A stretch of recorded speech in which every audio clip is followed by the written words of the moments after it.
Thank you very much. You will be directing traffic. You will not miss anything as we welcome you to Disc Falk Field. We are in Austin, Texas, and the Super Regionals are presented by Capital One. What's in your wallet?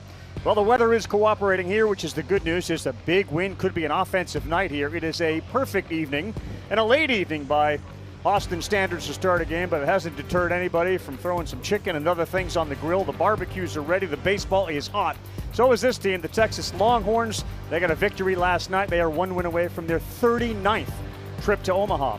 And here's an interesting note on the Oregon Ducks. Not one time this season have they lost to the same team 2 times in a row.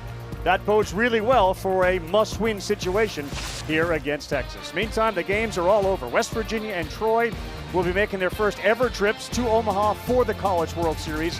North Carolina survived today. They avoided a foul ball being caught. They then hit a double to walk it off. Georgia and Mississippi State played arguably one of the great super regionals of all time. Back and forth those two teams went in a slugfest. Daniel Jackson and company, they advance. We welcome you inside. It is already something to look forward to, Omaha, but we got another big step here. KP, Chris Burke, and I'm Carl Ravitch. Welcome, everybody. A blue blood in Texas and a Duck team that, as I mentioned, hasn't lost to the same team twice in a row. That's good news for them. How do they overcome what happened last night? Well, I think it's difficult. One way they overcome it is realize that they're built to play in games like this. I mean, when you talk to other teams, specifically Texas, they point to Oregon and say they look like an SEC team. They look like somebody that we play the entire year. Historically, no one can say they've been to Omaha more times than the Texas Longhorns, trying to get there for the 39th time. They won the whole thing 6 times, but have not won it in 2 decades, and that is not unlost on the fans of Texas. Schloss has already taken 2 different programs to Omaha, trying to take Texas there for his first time. For Oregon, well, they've been there, but it was 70-plus years ago, and in the midst of that, the program stopped playing baseball for 29 years, came back in 09. However, last 6 years, this the 3rd Super. They've been to the postseason all 6 years that Mark Wasikowski has been there, just trying to kick that door down to get back to Omaha. The other thing, it's always momentum. Your next day starting pitcher, Oregon's got one of the best in the country, and he's facing a red-hot offense. Yeah, but he comes in on a heater himself. Struck out 14 last year, was the most outstanding player in the Eugene Regional, one of the most special fastballs in the college game, and he second in program history with 119 Ks this year. He was second in the Big Ten. An electric fastball that will challenge a Texas offense that comes in playing with a whole bunch of confidence. And part of the reason they are so confident right now is their shortstop is red hot. Adrian Rodriguez, 5 ribbies last night, 9 for 14 in the tournament. This is a team that's put up 52 runs. They are on a heater, Ravi. They sure are, and they got that guy with all the hair. He's been called everything from a hippie to a freak. They smile big if they win tonight. Ducks doing everything they can with their ace on the mound to prevent this series from ending.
The real fun just getting started. Run straight for the breakaway. The celebration is on.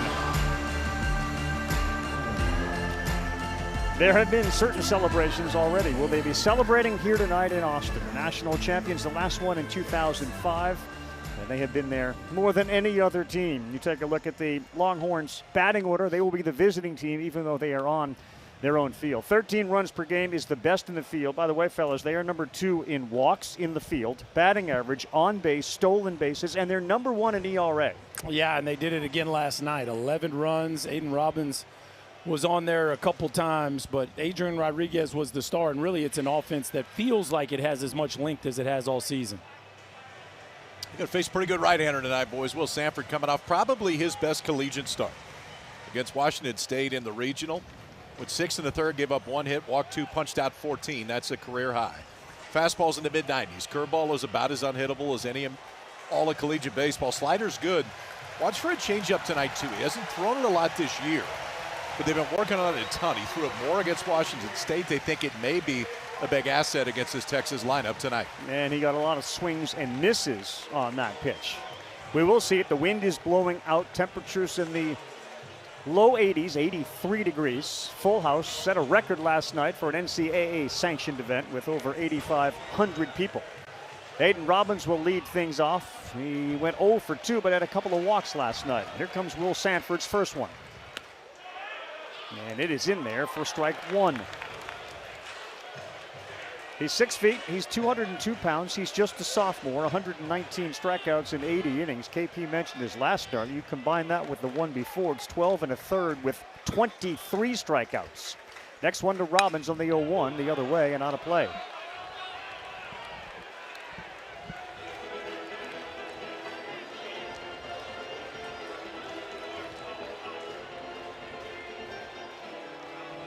Same lineups for both after game 1. Which pitch will he go with for the strikeout pitch? Ahead 0-2, and will not waste a lot of time. Letter high fastball, good take by Robbins. I like the statement here early, though. Here's 3 heaters. Here's your best hitter. This is my best pitch. Last night was kind of a nibble fest by the Oregon pitching staff. Will Sanford, he's establishing that he's coming right at him right out of the gate. This ball to left field. The wind is blowing out. This one is up, and it's gone! The first breaking pitch he saw, he breaks the back of the Ducks with his 24th home run of the year.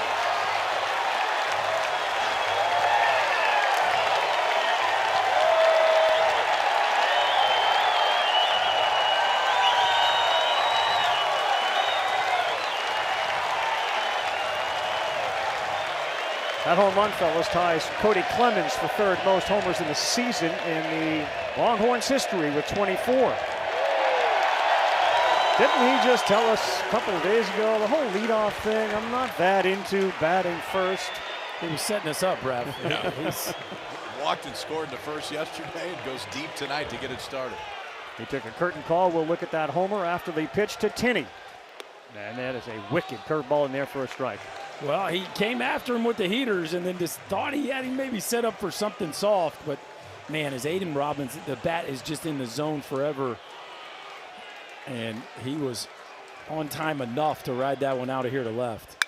Tinney sends this one to right center, and it's got some carry. Back-to-back blast to get it started for Texas.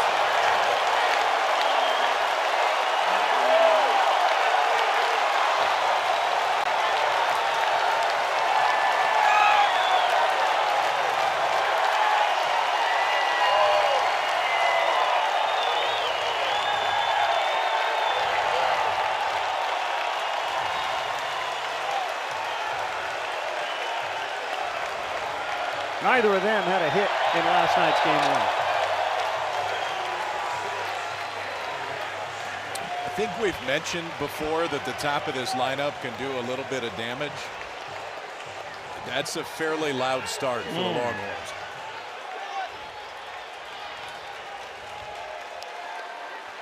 I spoke with the coach before the game. His Pack looks at one that is up and out. He said it's going to be important. He kind of liked the idea with Riojas, whose ERA in the first inning is almost 7, that they were hitting first in hopes that they would get some offense.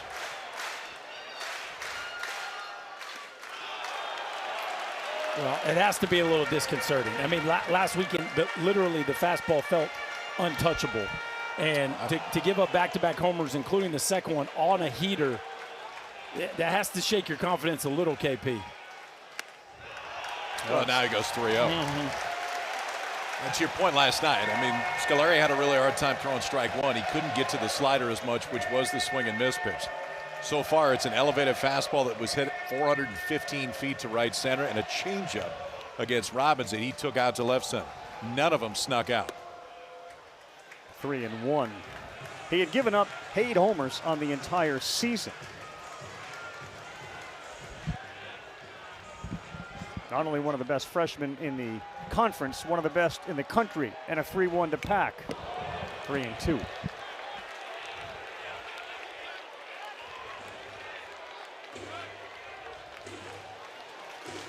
That right there, Mark Wasikowski said about Will Sanford, he's got it. You either got it or you don't. And he's got it. And right now, what he's got is being tested. Too far inside. Back-to-back homers, Berkey, and now a walk. Well, as dangerous as any two leadoff guys in the country, Robbins with a cutter. Again, that bat just stays in the zone forever. A touch out in front, but the bat stays on plane. He goes bridge to get this one started, and then Tenney does what he does best. Lets the ball travel, flattens out that barrel, and a no-doubter to the backside cap. They are taking curtain calls early, as they often do here at Dish Falk, and what a loud statement to get this party started. Temo Becerra, the second baseman, up now. He swings hard at that first one and sends it straight back. Between Robbins and Tenney now, 24 and 22, 46 combined home runs. And the way that Texas, and the one real differentiator between these two teams is the base stealing. Texas over 100 on the season, and Pack at first base has got 20 of them. We did see last night how difficult it is to run on Berkeley Mabius, the catcher for Oregon.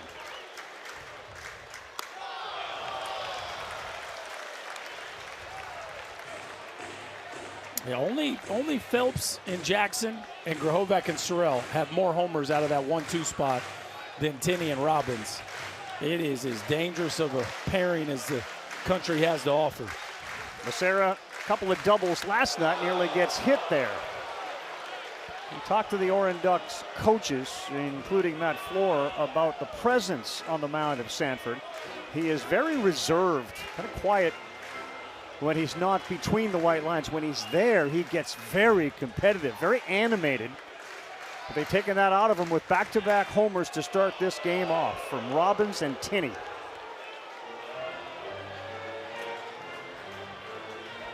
It's going to be Foley Field at night. Is that what we got here?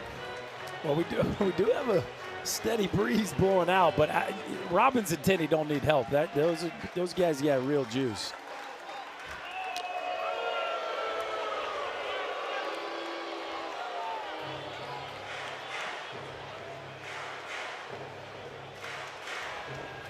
They have been offensive so far in this NCAA tournament. They've really pitched it too. Coming into regionals, more runs per game at a bit better ERA than anybody. There's that fastball you guys were talking about, 93 miles an hour. Yeah, what makes it so hard? It just stays there. The carry on it is so good, and that's the reason that Sanford's fastball has been so difficult to hit.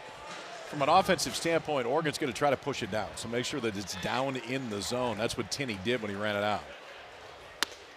Yeah, he did. He knew it. And maybe after the back-to-back homers and the walk, that's a settle-in strikeout for Sanford. Well, that's what he's used to seeing, KP. He's used to seeing uncomfortable swings, especially when he gets that thing up around the belly button. Back-to-back heaters perfectly located, and I think you're right, Rav. I think that has to help him settle in as you get a look there at first-year pitching coach Matt Floor for the Ducks.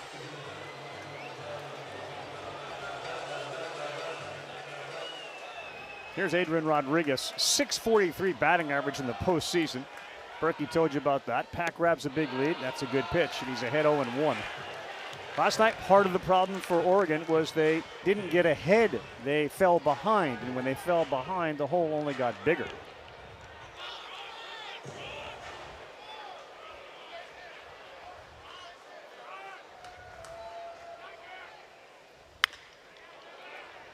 Well, Rodriguez is a kid that the Texas staff feels like is going to be a star. He's been battling a hand injury really for 2 years. He's probably as healthy as he's ever been since he's been on campus, and you're starting to see a player, it feels like, really kind of stick his chest out here down the stretch of the season and walking into maybe some of that star potential that they see in him.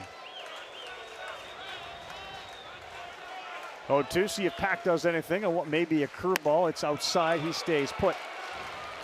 That's already about 3 changeups, KP. It looks like that's definitely a weapon they're going to feature. Came into the season with only about 60 of them on the year, but it's been trending that way here lately.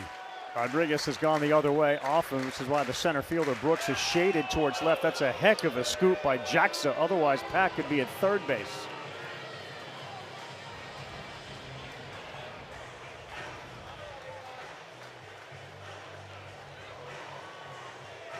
What a start here for the Longhorns. If you're just tuning in, Aiden Robbins led it off with a homer, and then Carson Tinney followed with another one. The 1-2. Just missed. 96 miles an hour.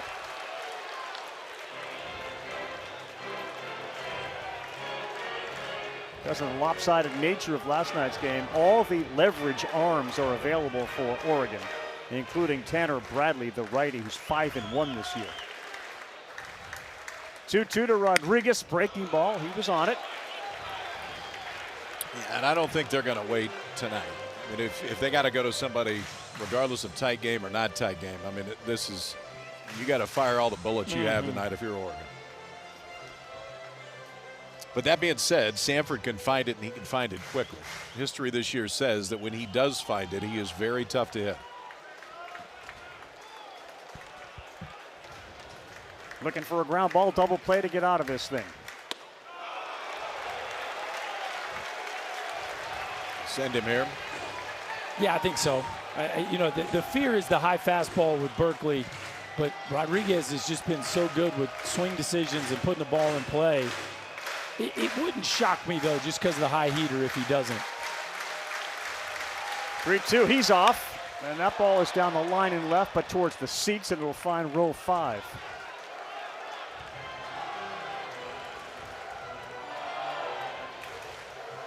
You said to me earlier today, Berkey, you really have come to appreciate Jim Schlossnagel's in-game managing. Why? Just has a great feel for the situation, what his players do well, what the opponent does well, what he feels like he can take advantage of with the opponent. Just the more I watch him manage a game, the more impressed I am. He's off again. That's called strike 3. Great throw, and Pack is out. A strike him out, throw him out, double play. Well, boys, the game starts with a bang, and the inning ends with a bang, and a good one for Oregon. And by the way, first time back-to-back homers to start a game in the last 5 years. I think maybe he likes hitting leadoff again. Aiden Robbins starts and took a slider out to left, and then Carson Tinney gets the elevated fastball, drives it 415 feet out to right center. 2 quick one for the Horns. The Ducks offense coming up.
Ducks fly south for the winter.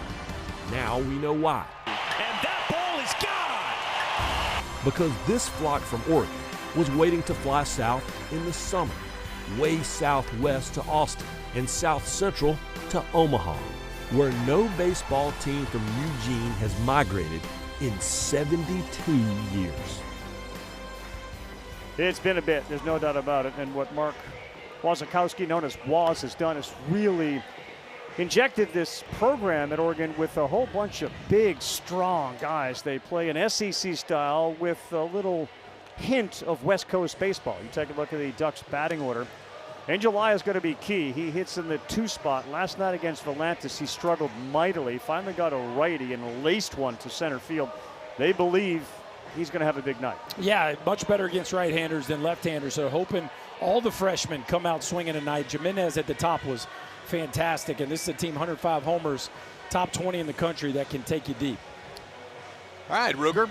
He's a little bit different arm than he was last year. Ruger Riojas, a senior, 2 years at UTSA, now 2 years at UT. Fastball's up about 3 or 4 ticks this year than it was last year. 4 pitches. Every once in a while, it's going to drop down, show you a little bit different arm angle. He'll probably do it 4 or 5 times today. But I think the key for Riojas is he the guy that we saw last start, where he was great, or the guy that he was in the middle of the season? When about a month, where the stuff was different, starting the regional against UC Santa Barbara, 5 innings, gave up just 1, punched out 6. If it's that guy, he gives Texas a great chance tonight. He sure does. But to your point, there were 4 games started in April in which the ERA spiked to 9.56. They tried to rest him, felt maybe there was some fatigue there. And here is Jax Jimenez, the left fielder, to lead things off. In at third base is Borba, and the first pitch is inside at 93.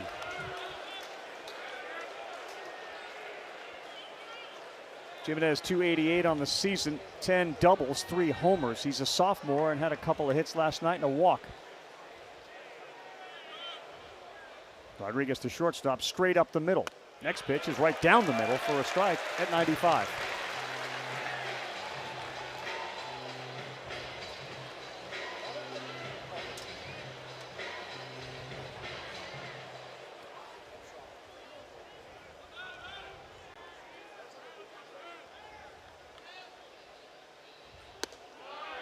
Missed away. He is a kitchen sink guy. I mean, I think, and you talk to the staff and Max Wiener, like he'll create pitches literally in the middle of a game. Yeah, and then between starts, he loves to tinker with new things and try new arm angles. One of the more creative pitchers there is in college baseball.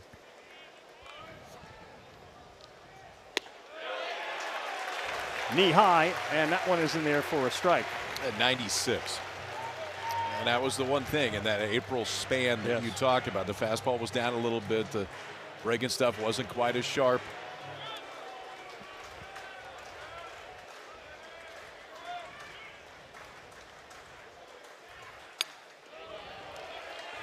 Went back down again, and it's spoiled. Same defensive alignment as last night with Casey Borba at third base. Rodriguez, Temo Becerra is at second. Ashton Larson plays first. Anthony Pack, Darian Pendergrass, the center fielder. Aiden Robbins out there, and right. Tinney is behind the dish. The Ducks did what they wanted to against Volantis to a point. They left 17 on base last night. The 2-2. Breaking pitch, got him to swing through it, and Riojas went with Uncle Charlie to punch out Jimenez. He can show you a bunch of different spin. He can also show you some different arm angles. So typical release point about 6 feet. Riojas when he comes to home plate. But when he drops down, it's about a foot less. Now, he's not going to do it a ton, but you're probably going to see it, a half dozen, maybe more times today. Sometimes situation's going to dictate. When he does from that spot, he will throw a 2-seamer that has some sinking and change up from down there. So can show you different looks, different velocities, and definitely different spin like the curveball he threw right there. Here is one of the 3 freshmen that start. Maya swings and a miss. He was 0 for 6 with 3 strikeouts. He basically acknowledged after the game about facing Volantis. I couldn't do anything. I could not figure it out. Well, and then the game sped up on him. Then you start sitting breaking ball, and Max Wiener sees it, and he starts throwing fastballs. And it was a little bit of a perfect storm for him last night. But to play this game for a long time like they think he can, You got to have a short memory. Fastball's top 10, Division I swing and miss. And here's 0-2, and he tried to drop the hammer. Came up short.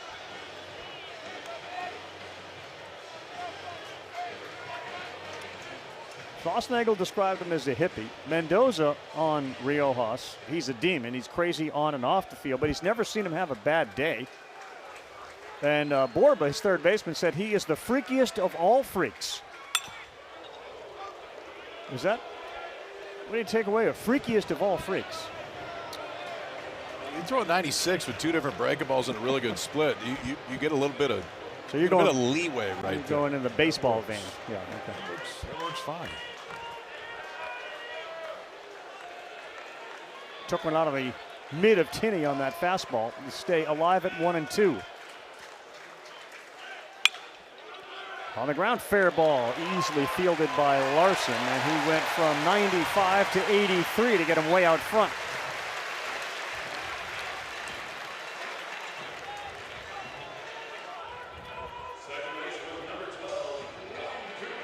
There is the head coach looking for his first with Texas. He's been there, 7 times previous. This is his 10th Super Regional, 7-2. He thinks the Supers are the hardest thing in sports. He says 2 teams are trying to get to the pearly gates of baseball, and the pearly gates are Omaha. Lands another fastball, man. He is dialed in early here, 96 against the 3-hole hitter Ryan Cooney, the junior. Hitless last night. 329 on the season out of Portland, Oregon. 3 on the left side of the infield. He went sidearm and he pulled it. It is pretty remarkable what Jim Schlossnagel's done. Yes. 5 times at TCU who had never been. Twice in Texas A&M in 3 years. 4 straight years at TCU. 4 straight years. And now trying to take his 3rd different school to the College World Series. All since 2010, by the way. Think about it. Yeah, this isn't since 1980. Yeah, right. that's because we missed 2020, right? Yeah. So in 15 years, he's trying to become the 4th coach to do it with 3 different schools. It's an incredible. There's only one thing missing from his resume, and that's to win the whole thing. A couple of guys out there like that. Fouled off at the plate. Trivia night here. Texas, the first team to start an NCAA tournament game with back-to-back homers since. Shout out Jim Penders. UConn, the Huskies. 2022. Pretty good look right there, boys. Riojas, no. Tinney playing hockey goalie, like he's suiting up for the Stanley Cup Finals there. He just dove in front of the ball, make sure that puck never got across the line.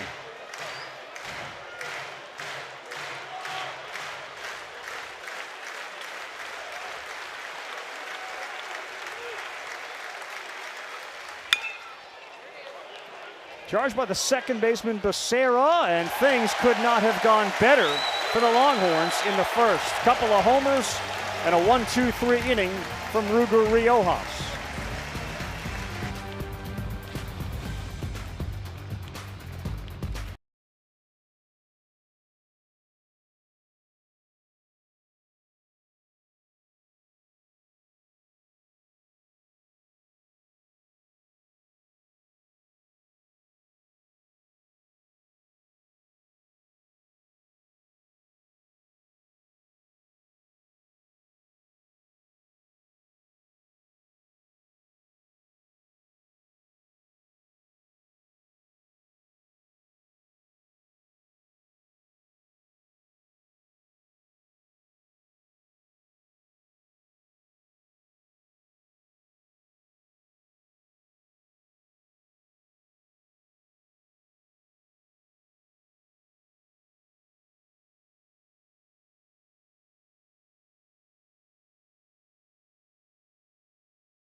The NCAA Baseball Super Regionals presented by Capital One. What's in your wallet? All these images from the last 30 minutes when the Longhorns got back-to-back blasts to start this one from Robbins, and that man right there, Carson Tinney. How about Daniel Jackson lifting off today for the Georgia Bulldogs, getting them into the College World Series? That wasn't just any old homer. No. That's fairly important. Yeah, that one to win the game, to me, is the signature moment of a Golden Spike season by the Georgia backstop. What a moment. What a series. It was great. Feel terrible for Mississippi State. They played worthy of winning that thing, but Georgia just too much. Quite the season for the Georgia Bulldogs. They win the regular season. They win the SEC tourney. They are rolling through the postseason and heading to Omaha. Feeling very good about, regardless of the size of the ballpark, they got the offense that is relentless, and regardless of a deficit, feels like they're going to be able to win the game. This is Ethan Mendoza, 6, 7, 8, 9 for the Longhorns. On the corner, good one there at 92. It's 1 ball and 1 strike. Mendoza grew up in Texas with one dream, which was to play for the Longhorns. About that breaking ball. That's the one they don't hit a whole lot. That's the way it's been all year. Pretty interesting difference between the last two. You got a fastball with big-time ride and carry, and then he drops that thing in there at 76 miles an hour. That's almost straight top to bottom. 1-2, fastball, right field, tracking it, Brooks, and he is there. He will make the play shy of the track. Take a look at the Super Regional headlines, as 5 of the 8 have been punched. And again, the first appearances for both West Virginia and Troy. Country Roads is going to become the Sweet Caroline of Omaha. You get that feeling. Carolina walks off game 3. Another one of those fly balls, foul territory. USC couldn't make the catch. Very difficult play. The end result was they ended up getting walked off. Had they caught that ball, the inning ends and the game would be extended. We've seen that a few times. Big spots, college baseball postseasons. The drama this postseason has been incredible. I mean, that game today was as fun as it gets. Larson chases up top. You do wonder how much momentum Sanford derived from the strike him out, throw him out double play to end that first after getting hit around, and then the walk to the 3-hole hitter. He seems to find a new level here. And this ball is laced to center field. Level swing by Ashton Larson. And he is aboard with 1 out.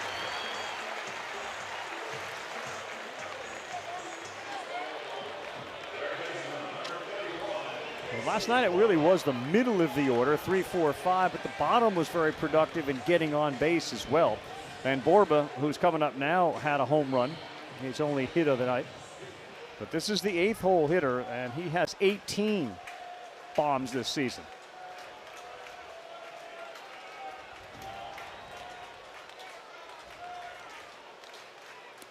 Well, we talked about the length of this lineup, and on a night where Robbins and Tinney did not get a base hit, you had, as you said, 3, 4, 5 were extremely productive. 6 and 8 hit the homers. And then Pendergrass down there at the bottom scored, walked twice, stole a couple bases, and then, of course, the big boys go ahead and get rid of their slump in the first 2 at-bats today, and you're seeing the capability of this offense really make a pitcher work 1 through 9.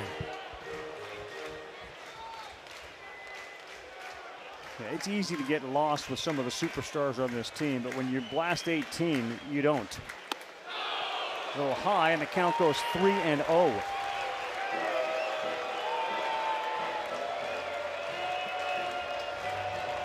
Wind continues to blow fairly hard from right to left, and in fact there are smaller flags on the hill out there in left field, and they are blowing even harder than the ones up top. Lands the 3-0, it's 3-1.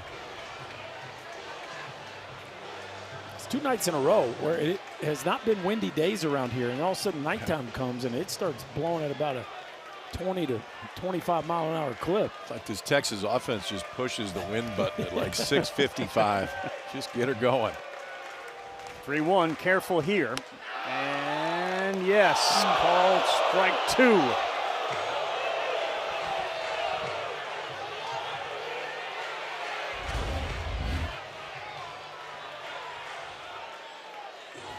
I think Berkeley stole that one. Yep. And he can do that now. We've already seen him throw, but he can do the catch inside too.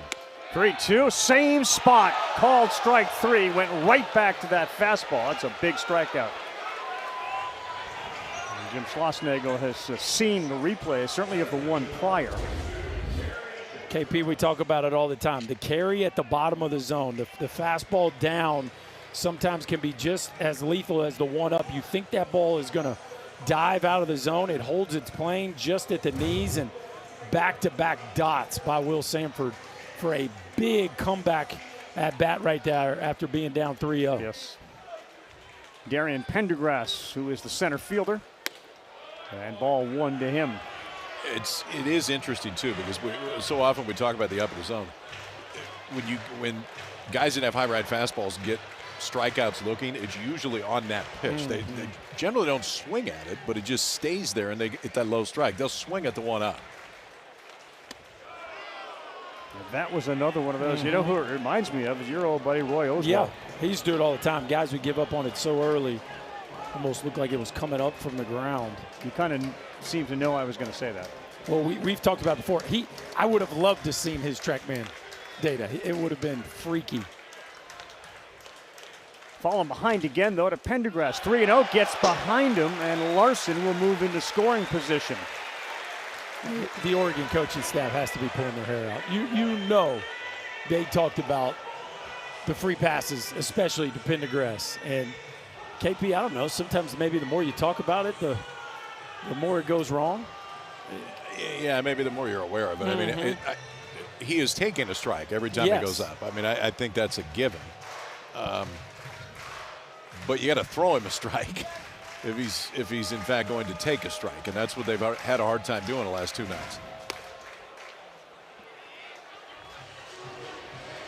Take it again. I would think. Joined this team in the wintertime, out of the portal really late. And because of his defensive abilities, moved Robbins over to right field. No, he missed. Boy, a walk to the 9-hole hitter after falling behind 3-0 to the 8-hitter.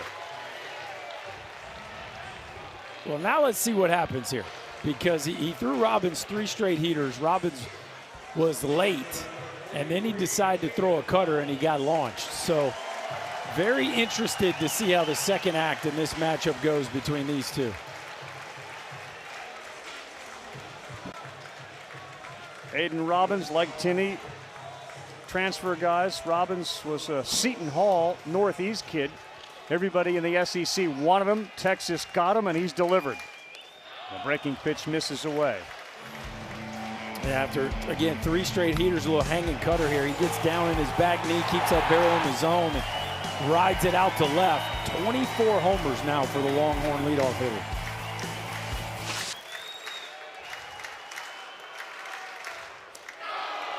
Seems to be seeing the breaking ball very well, and for the second night in a row, you're seeing the Oregon Ducks starters fall behind Longhorn hitters, and that is a recipe for disaster. And now you have it cornered, right, KP? I mean, this has got to be the heater here. And he hits fastballs really well. 2-0. No, it gets by. Boy, 3 consecutive breaking pitches. Interesting the way they were approaching Robbins after he homered off the foot. Well, especially who's standing on deck. Exactly. Yeah. I mean, it's one thing if there's a significant drop-off with the hitter on deck, but the guy on deck is taking Sanford deep tonight. Listen, it's a Texas offense that is the second most patient offense in all of college baseball this year. Oklahoma State's on more pitches per at bat. They will force you into the zone. 3-0, and he gets the call on the outside corner. Yesterday was even more. They saw more than 5 pitches in at bat during that game against Oregon yesterday. That's a massive number. Hang on to your hats here.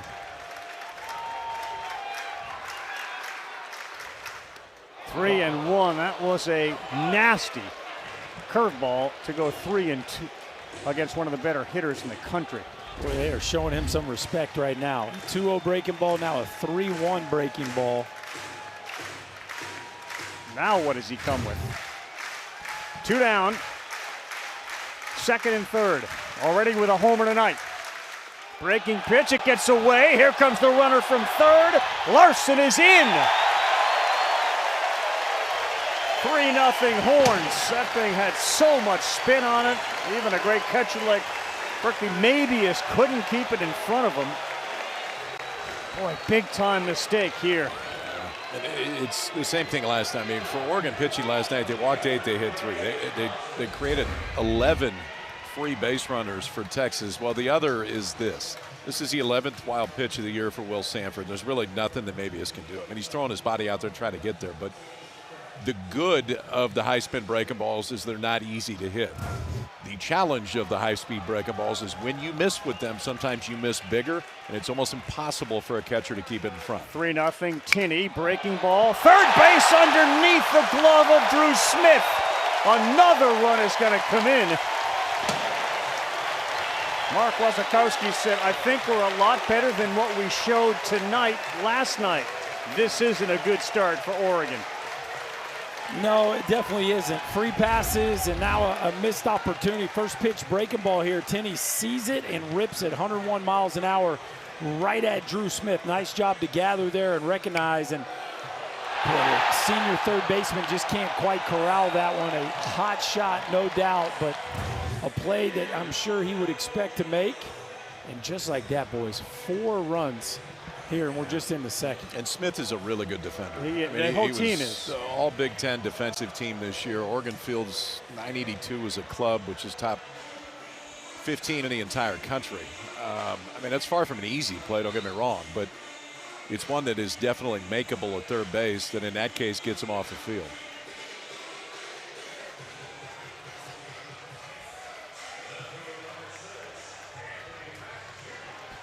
They called it a hit.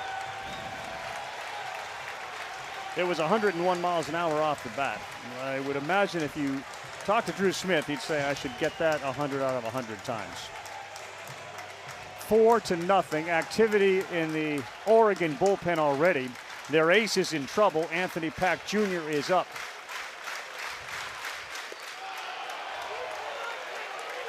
A lot of breaking balls second time through, KP. Well, and Bradley already up. And understandable. Tanner Bradley has been the most resilient, reliable reliever this year for this Ducks bullpen. Anthony Pack's been the better hitter than anybody as a freshman in this conference. At one point hitting over 400 in the SEC as a freshman. You know, I know Tinney took the heater deep, but it's not like they've been banging a ton of fastballs. It's interesting how he's just. No, I mean, Larson singled the center on one, and then Tinney's home run.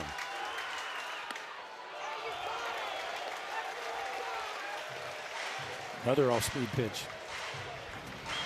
The length of the Longhorn lineup, their patience at the plate, it can affect the way that staffs attack them. And we've seen Robbins and Tinney both reach base twice tonight. Pack already has reached with a walk.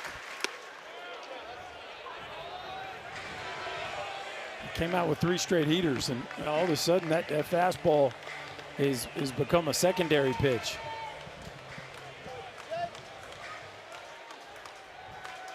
$4-0 Longhorns. A win tonight gets them to Omaha.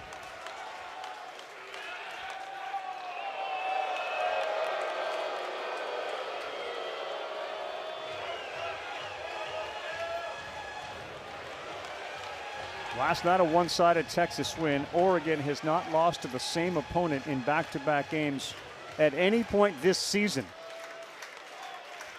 Good speed at second base in Robbins, and the throw behind him has him diving back. Well, they're putting the brakes on this game, boys. This feels like they are really trying to get Bradley ready.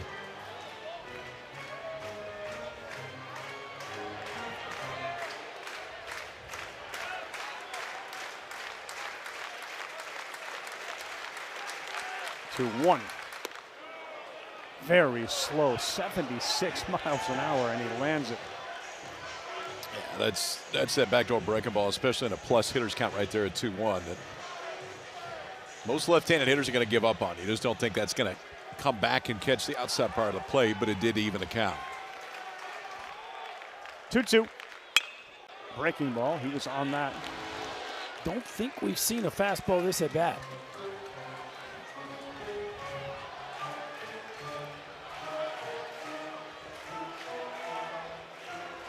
It's still so early in this game, but hardly a predictable start for Oregon and their fans to have Sanford on the mound, get jumped by back-to-back homers to start, and Pack fouls that out of play. Yeah, the consistent theme for the last couple of nights, 3 walks, and those walks have scored once tonight, and you have Robbins out there at second base.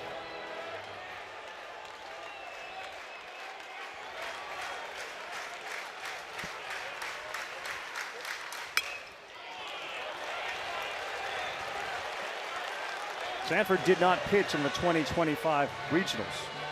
That was in Eugene. They saved him for game 2 this year of the regionals. Worked out really well. Get him here in a must-win game. His shortest outing this year is 2 2/3. That was against Michigan way back in the beginning of April.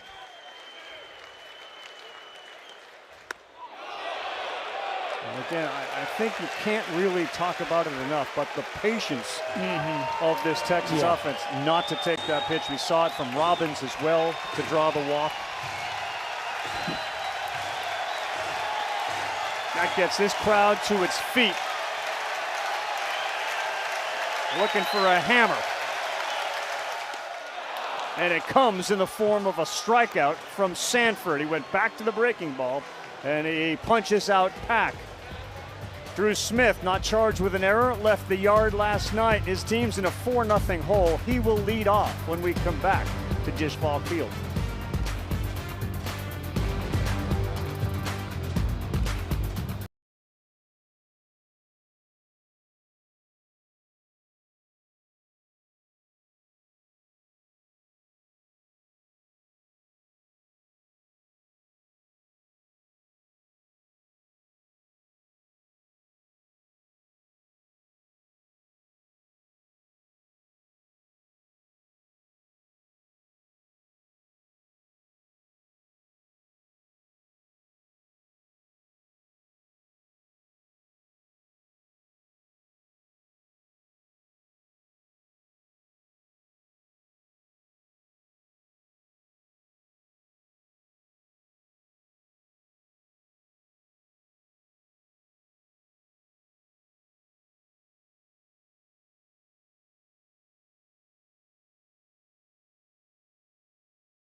Yeah, good look here at Disch Falk Field.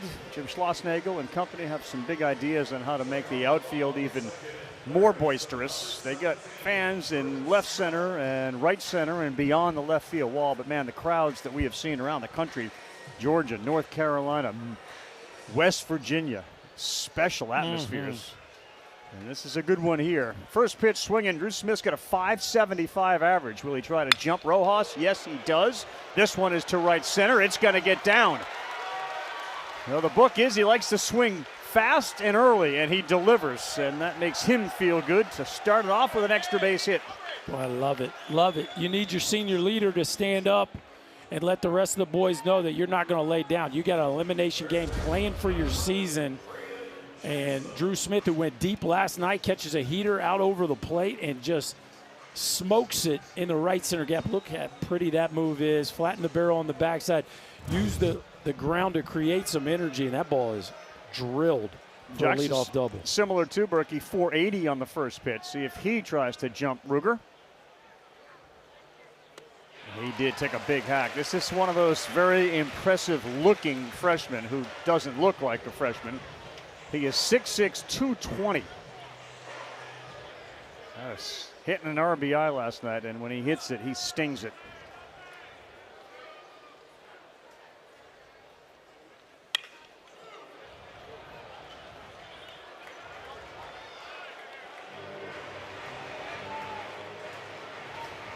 No question, a concerted effort from that guy right there to try to get this team to be more powerful, to be more physical.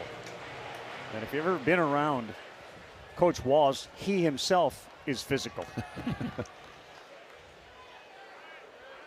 0-2, they're trying to set up out. Instead, high, he goes with it, and a swing. Jaxa punched out. Strikeout number 2 for Ruger Riojas. When we talk about pitcher on the other side, Sanford and his fastball, Ruger's fastball top 10 in the country and whiff too, KP. Yeah, that was pretty good clinic too. I mean, just as far as what you go first pitch breaking ball, he swings through it, split with the next one to get ahead, and then right there just elevate the fastball and dare him to lay off of it. Jackson tried to, but the bat went around just a little bit too far.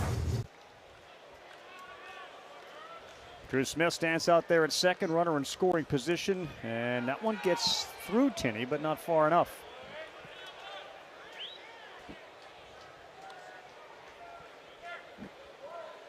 This is an affable young man, Berkeley Mabius.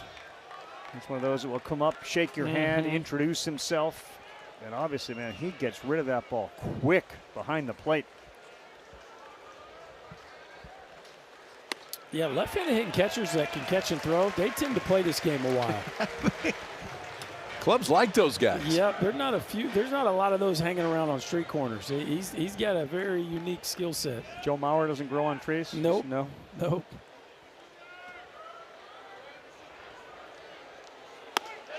Chased that one at 95.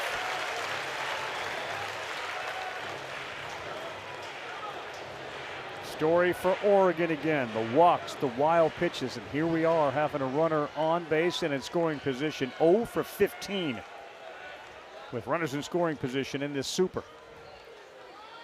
Does he go back to it? No, and he just missed with a breaking ball. Ruger kind of feeling it tonight, boys. He's showing me a little more juice and swag than we saw at the end of the regular season. All the outfielders playing deep. Chased one down. Tinney will move towards the mound to throw to first. Back-to-back strikeouts. Yeah, it would appear that the good Ruger stuff is back. We've said elevated fastballs when he wants it to. Cutter's been good tonight. Curveball's been good tonight. That time finishes him off down. We've seen a few changeups, a split that's got some decent movement.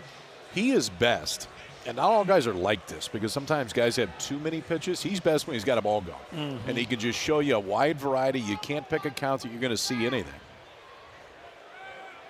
Now Milwaukee, fascinating hitter for Oregon, now steps up. Fastball right down the middle to get ahead 0-1. Seems like he's been overthinking it. We saw him take some fastballs last night to end the ball game where he's not trusting his eyes.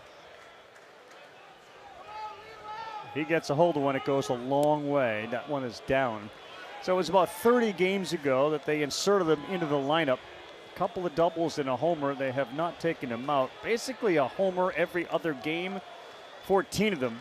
He looks like a linebacker. The Oregon football team has asked, any interest?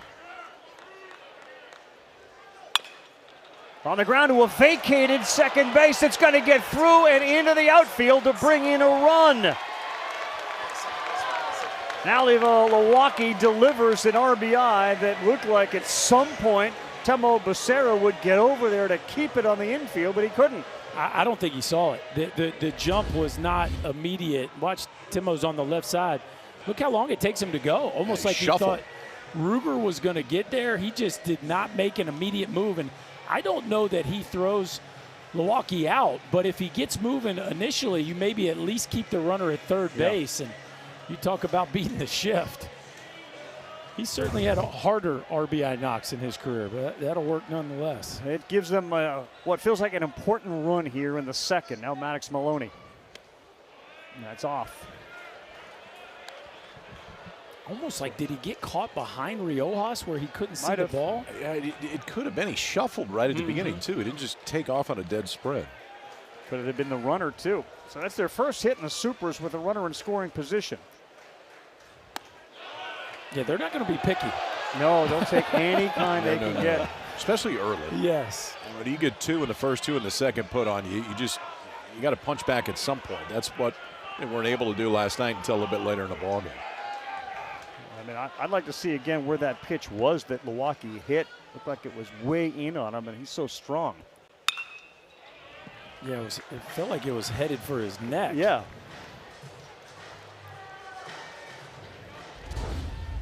This thing is riding in on him. And no, not quite as in, but up for sure. He just tomahawked it.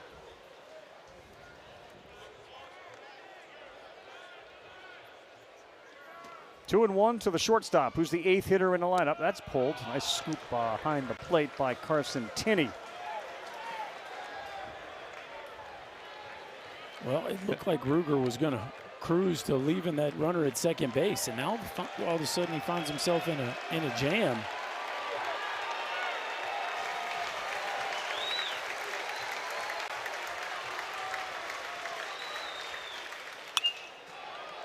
Popped up. Tinney's going to give it a look, but he's going to watch it sail into the seats.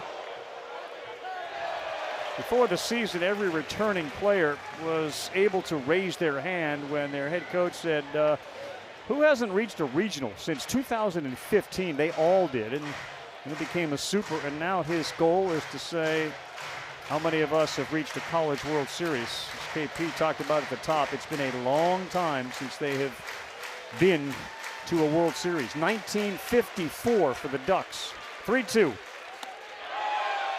Really good take by Maloney and a walk to the 8th hitter. That's the first walk for Riojas.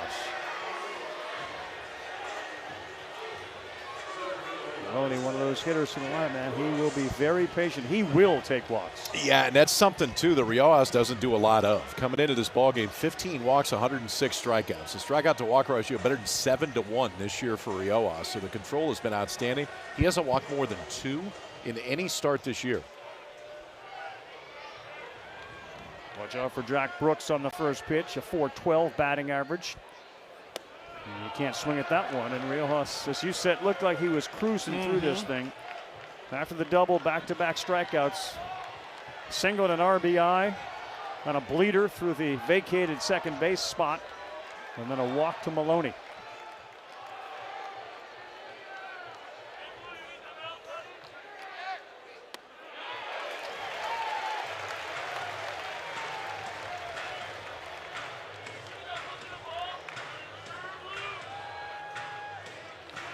Not a lot of stress. There really hasn't been a lot of stress around the Oregon baseball team since they've arrived here in Austin. No, it's a pretty loose group. There's no doubt about it. But at some point you get in the middle, back half of this ball game, and you start feeling the end near, and that vibe can change. They want to make sure they're within striking distance, if not in the lead here, as this game gets late. It's a big pitch, it feels like. He's the 9-hole hitter, Jack Brooks, on a 2-1. And a check swing to try to hold up on him. Alabama is getting close to punching their ticket. They're in a weather delay, leading St. John's. And look at Oklahoma hammering Kansas 8-1. Sooners offense traveled to Lawrence, I guess. 40th pitch of the night for Riojas here in the second. He got him. A tight slider, and he strikes out Brooks to strand 2.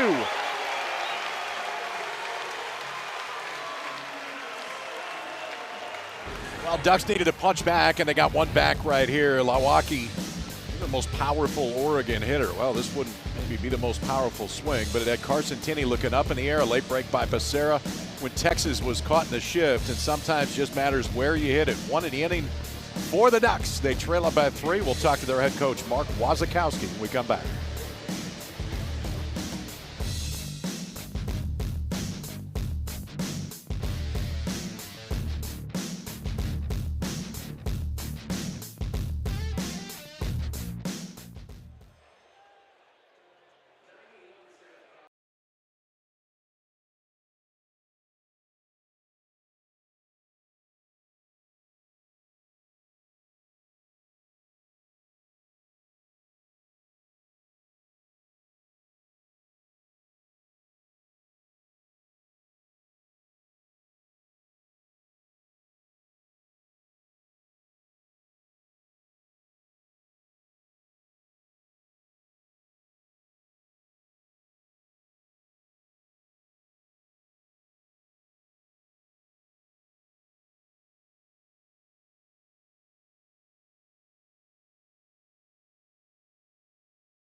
Welcome back to the NCAA Baseball Super Regionals. They are presented by Capital One. Mark Wasikowski joins us now. Boy, been a bit of a bumpy start. What's your thinking right now, Coach? Well, yeah, it's been bumpy. I mean, you know, he's first two batters of the game. That's not really how you want to come out of an elimination game, right? Is have the first two guys leave the ballpark on you. And, but, I mean, he's been loose right now, right? He's got a couple of three walks and 3 wild pitches and kind of gave him a little bit. You know, the bottom of the order, he you know, walking the 9-hole guy that on their stat sheet is the lightest bat, you know, to get to the top of the order. It's a little bit playing with fire right there, right? And so, I don't know. We need him to settle in. We've got a lot of people. You know, it's going to be a short leash at this point in time. But still, yeah, we'd love to get him to settle in and start making pitches and get some length out of him right here. We feel confident that we're going to get on the board. We sure would love to have gotten a knock right there with the table set. But still yet, I think we're going to be real competitive in this thing. Yeah, we don't doubt it. For people who are seeing him for the first time, man, it is impressive with what he can do like that. Hey, Coach, thanks so much for being with us. Hey, you got Thanks, it. Go Waz. Ducks. Thank you, Waz. Yeah, I mean, this just feels like Tim Lincecum, Roy Oswald type body, type arm. The curveball is special. 0-2. And he just dots what he wants to. I mean, that is probably, what, a half an inch off? Well, just a sophomore, too. I mean, you get another year of this and another year of growth, and obviously he'll be a mainstay in that starting rotation next year. So there is a whole lot to like with Sanford, but obviously Texas jumped him right away. Right on the corner, man. He went outside, came back, inside, picks up another strikeout, and those are starting to add up for him. Timo's getting the best Mr. Sanford has to offer. Yeah, he's going back saying, hold it. Everybody else going up there taking comfortable swings, and now I get 93 on the inside black to punch me out. 5 strikeouts. Adrian Rodriguez, middle of the order, a shortstop.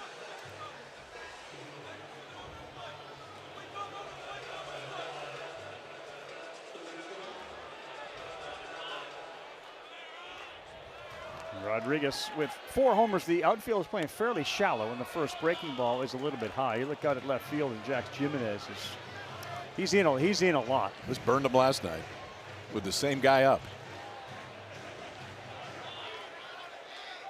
Last night, Rodriguez hit a line shot that evaded him left center, ended up being a double, and now he's ahead 2-0. It's a tough decision, isn't it? Because this stuff is so good. Here you are, trailing, still very early. You have a guy out in the bullpen who's really good. Part of you has to think about tomorrow, but there is no tomorrow unless you win tonight. Right there was that swing. You guys talked about that injured hand. It's an interesting story for him. He hurt it, and he had surgery. They inserted a pin, and the pain never really went away, and it hurts when you swing and miss. You can see him grimace. Ultimately, they discovered he was allergic to the material in the pin. So they had to go back and take it out again. And he's slowly, but certainly not fully, recovered from that. He's going to have to go back and see that surgeon again when the season is over.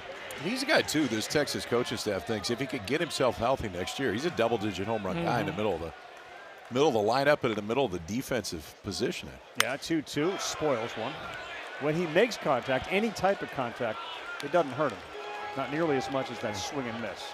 Yeah, I mean, the drive down the middle makes you smile a lot more than if you hit somebody's house like I did today. So I can understand that. Contact does make you feel a little bit better.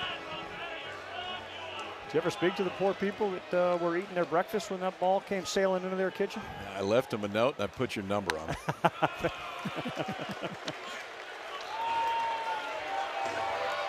This with a 2-2. Rodriguez bats with 1 man down in the 3rd inning. Back-to-back homers to start this game off the bats of Aiden Robbins and Carson Tinney. And they get 2 more in the 2nd thanks to some walks and wild pitches.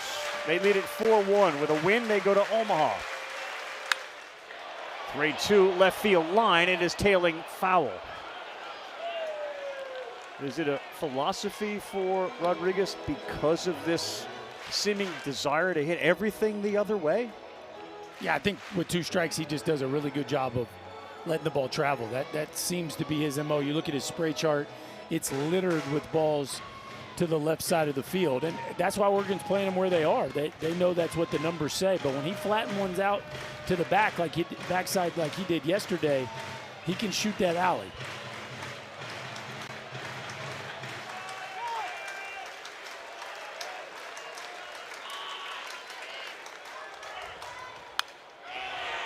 And this is what this lineup does to you. They just grind you down. 17 pitches and 2 at-bats. Regardless of whether he gets anything done or not, he has taken a big chunk of Will Sanford with him. And it's just hard to get a starting pitcher deep in a ball game against this lineup. It's a great point. And if they get to Omaha, something to consider for the opponents that they will play. 72 pitches. Top of the third, 1 down. And a 3-2. And this ball is hit towards that line. This one is going to be close. There's Carey in the corner and leaping, and in a foul territory makes the catch, and down he goes. Jax Jimenez, it looked like his arm on the top of the wall, made the catch.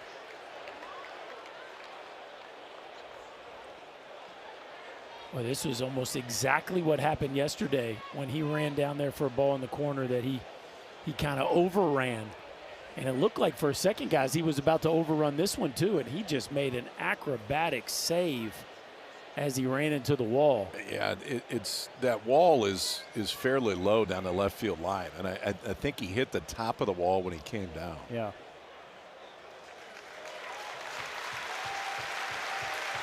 Look at Waz.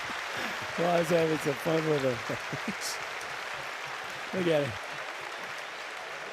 I think they like playing for that dude. Yeah, no doubt. There is a bit of a football head coach mentality. And we talked about it yesterday. They take it on.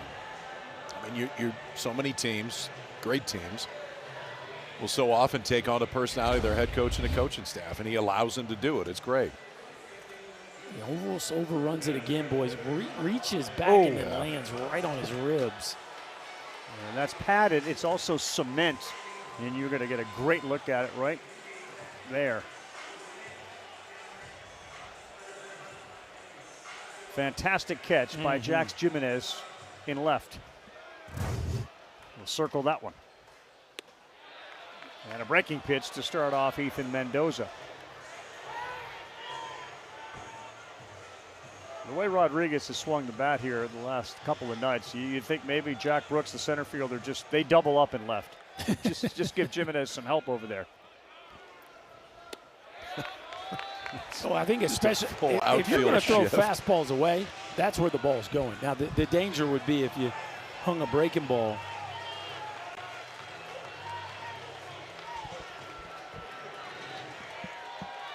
It's been a fairly long inning, but he's got a chance to go 1, 2, 3.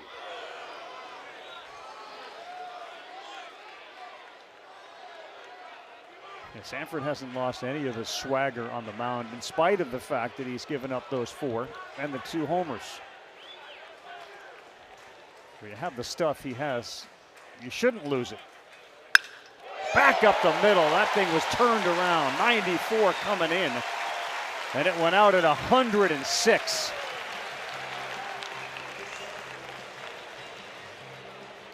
Ethan Mendoza, pretty nice ball player, boys, and he's swinging the bat with a lot of confidence. Really good job right there, kind of gator arming a fastball that was running back into his belt. Watch how short the arms, how tight the turn is to this one. That's a ball that jams a lot of hitters, but he gets the sweet spot to it, evidenced by that exit velocity, and another first-class at bat by the Longhorn DH. To extend the inning, and here's Larson. Breaking ball, and he's fouled behind home.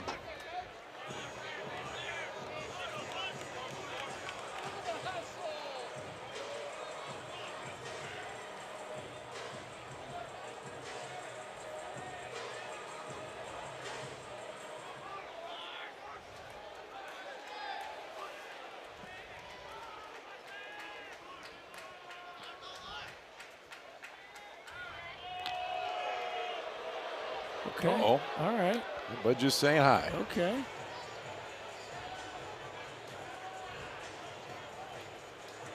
So we got a little chippy last night. Yeah. Thought there may be some carryover effect. Helps to be 6'6" if someone's looking up at you, doesn't it? That one is foul straight back. Maybe. Mendoza got a little leverage to him too, I think. That one could be interesting. That's when you want to pick again, and you give your first baseman ability just to smack a tag down right away.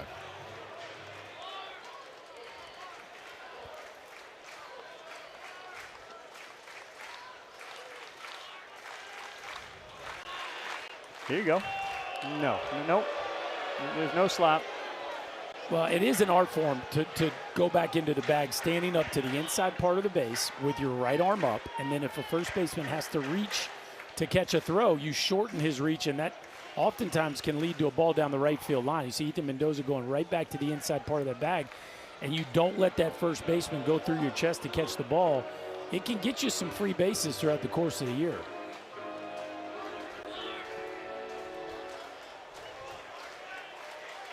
Larson singled and scored his first time up on an 0-2. Fastball right by him at 93, and a little fist pump there from Will Sanford, who now has 6 strikeouts. What a play by Jax Jimenez in left field. He'll lead things off. He struck out his first time up, but he has reached in 35 straight games. And to this point, he's got the defensive play of the night. Into foul ground, up against the wall. It's a web gem. The Ducks coming up, down 4-1.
So Georgia's offense is going to be in Omaha. North Carolina's great pitching is going to be in Omaha. West Virginia has been on an absolute roll. They're going to Omaha for the first time. And you see Ole Miss, Troy, and then the last 3 to be determined. There's a chance you end up with 5 SEC programs in Omaha as we continue to punch tickets to the 2026 College World Series, which starts next Friday. Can it be true to say we have great diversity and 5 SEC teams? Can both those things be true? Seems like there's a pretty good chance it is going to happen, so yeah. I mean, I know 5 from one league has never been done before, so that feels like you can't say that. But then we have these new teams. You got 2 newcomers. Yeah, you get the 2 newcomers, and, of course, a blue blood North Carolina. How about this one? Credit Rob Anderson on this. It is the first time in 40 years the 2 first-time teams in the College World Series have played each other. 40 years. I'm going to follow up on that in a minute. Please. 40 years ago. Yep. Do you know who one of those teams was? I'm going to say either Troy or West Virginia. Well, no, they're first-time teams. No, first-time teams. 40 Oh. years ago. So your answer is incorrect. Okay. I'm going to move on to my partner in the middle. It's not LSU, is it? It is LSU. Good pull. Well, he said it's not, so that doesn't really count. 40 years ago. He was fishing for another opportunity. 40 years ago, they were a first-timer. Yeah. Played Loyola Marymount. So 40 years ago, they were a first-timer, and they've won all these They've series. won 8 times. Yeah. Skip.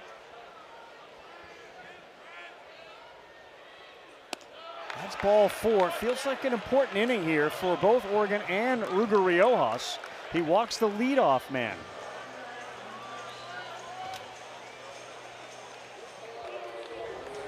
So Riojas, after that leadoff walk, will have to deal with Angel Laya. For the latest news, insights, in-depth analysis from the Super Regionals, visit ncaa.com.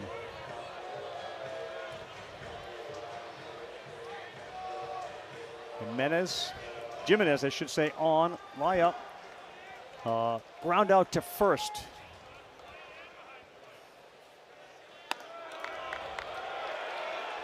It's getting a little wobbly here after it felt like he was really in command of the entire offering. It's all of a sudden just looks a little loose. And usually it's the other way around. Usually with Ruger, it's loose and then gets tighter, meaning in a good way. Yeah.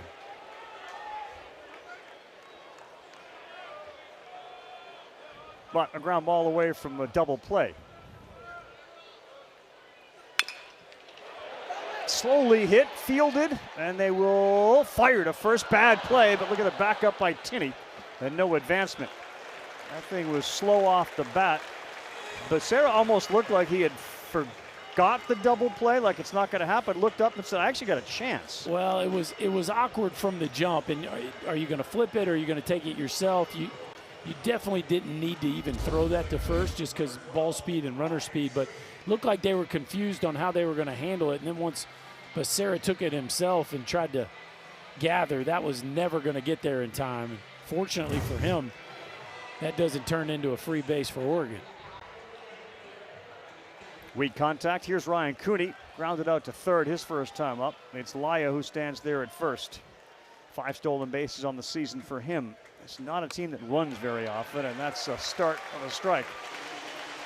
Well, and if you're Riojas, you got to watch yourself here in the middle part of this order. This is just a 3-run ball game. You got a runner on first base. They're going to run a few hitters up here that can make this a 1-run ball game with one swing of the bat.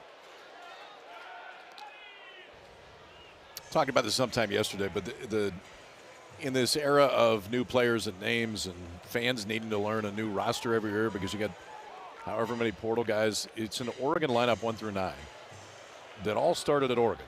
Every one of them that's come all the way through. And there's a few portal guys on the roster. There's none, but that is very rare, especially for the teams that have the success that Oregon has had this year. Yeah, you just don't see it in the modern game. No. Maybe 4 or 5, but not 9 position players. They're going to get most of them back. 1-1 after the last pitch, sailed way high. And that one was a little better, 95.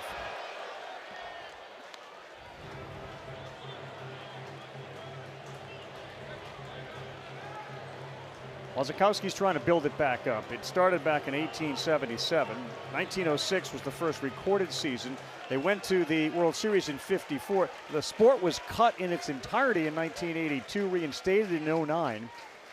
And their home field has been a critical part and component, thanks to a couple of key figures, including Phil Knight, to rebuild it.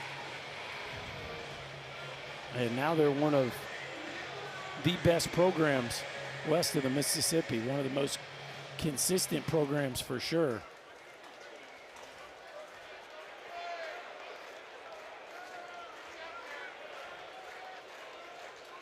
One-two. Breaking ball on the ground, hit hard, may get 2 here. Becerra has it, fires low, safe at first base. Ryan Cooney.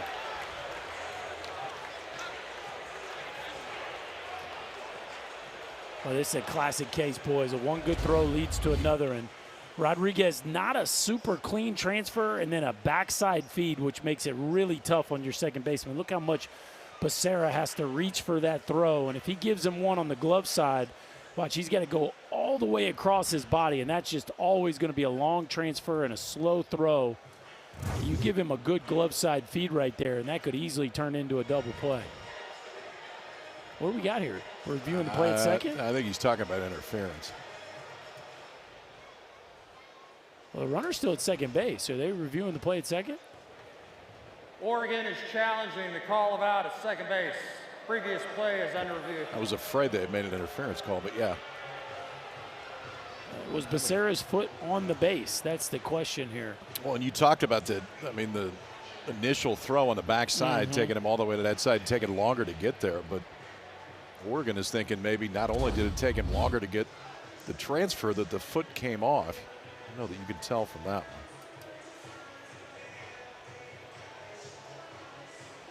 Typically, if the fielder feels his foot off the base, he'll go back and reach for it. I think he was on it when he caught it. I mean, you know whether you were on the bag or not when you catch it. So if you don't feel that, you usually just stop right there and go back for it. It's funny seeing the entire field is staring at the giant screen out in right. All the base runners, the coaches, all the players are looking for the angle that they are looking at in Pittsburgh to review it. I think, to your point, I think the foot was on the bag. I think the foot slipped off it after he had caught the ball. I will also say this, though. If you've got two, this is a pretty good time to use one if it's this close. Because Oregon would still have one left. It's almost simultaneous, isn't it? It's moving that way. That's for sure. Yeah, see, I think it's still I think it stayed there. on long enough. I think he's caught the ball for a while. Keep going backwards.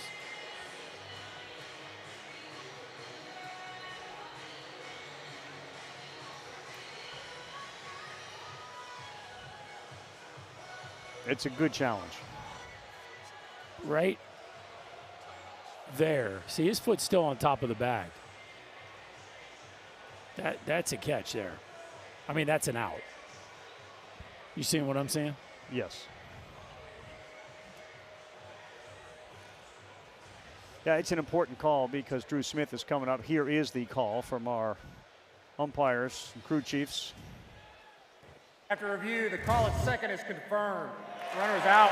Oregon has one challenge remaining.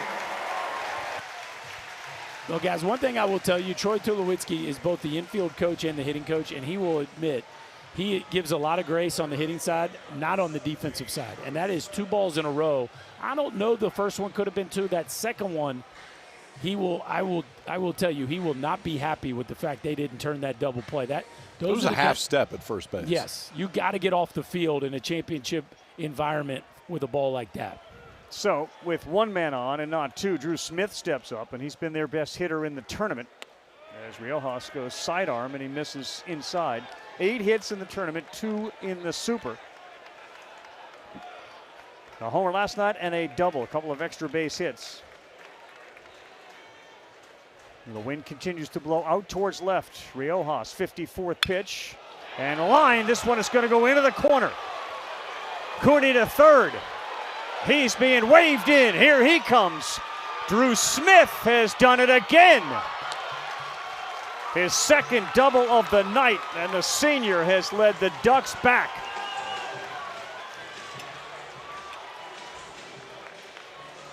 Well, you know that it has entered Drew Smith's mind. This could be the last Kylo's game he plays. And he's doing everything he can to make sure that's not the case. He got a breaking ball that hangs in the middle of the zone, and he's put 2 really good swings on it so far today. Double out to right center now, double to left center. And this is what Oregon couldn't do last night, is get the hit in big spots, get the hit when guys get on. Now they do it with 2 outs, and that double down the line cuts into the Texas lead, now just 2 runs.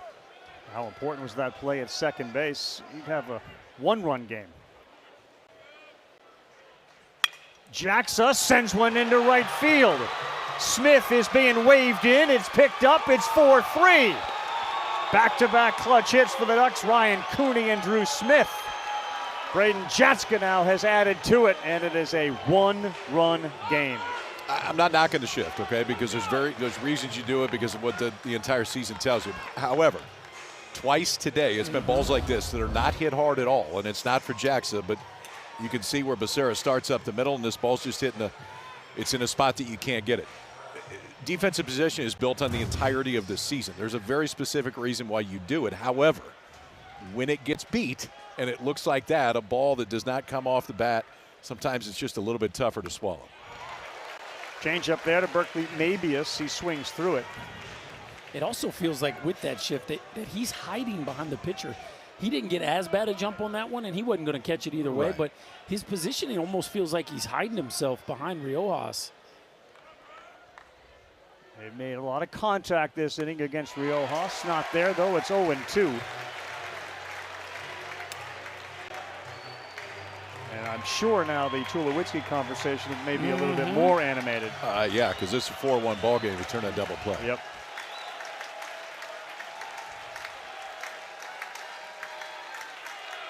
0-2, runner off, throw down, it's a good one, safe. Jaxa, the freshman, steals another one. That's his 7th, and it was a close play. Oregon giving Texas a little bit of its own medicine. Yeah, I think it's the right arm of Jackson. It looks like it gets in there all the way on the outside part of the bag. He just reaches it, gets definitely around the tag. Wow. I think he got a little bit torque, thinking maybe Rodriguez trying to push him off the bag because he popped up right away. Yeah, there's aggressive tag there at the end. Chance to tie it. Can they come up with another big hit? Maybe it's rolls one over. And the flip to Riojas. Hey, the Ducks quack a little bit here in the bottom half of the 3rd. 1 run in the 2nd, 2 more here. We got a brand new ball game.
Bring it on, baby. We have punched tickets, and we are looking to fill out the field here.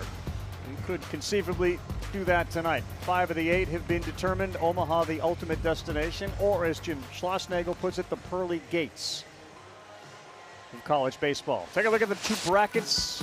The left side has West Virginia and Troy on top, North Carolina and Ole Miss. What a game that's going to be. It all starts on Friday. Schedule has yet to be determined.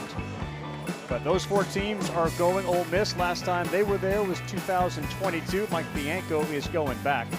Kansas, Oklahoma, Sooners lead there. Alabama leads as well. And Georgia just outlasted Mississippi State. That's really what it felt like. And a true dog fight between those 2 teams. Back here feels like a big inning. Casey Borber leads things off for the starting pitcher, Will Sanford, who's about to throw his 80th and has done so with a strike to get ahead. 5 starts this season with 100 or more pitches. Career high is 112 against Indiana. And Borba got one missed away. It seems like he's found it. That 3rd inning, he found it. And you're starting to see the true stuff profile of Sanford right here. We'll see. Texas could jump him like they did early, but it seems like the one factor that will hurt him the most right now is just that pitch count that they've done a good job of working up. Over 80 here in the 4th inning. Well, the way this thing looked in the 2nd, if he could give them 4 full, I think they'd be pleased.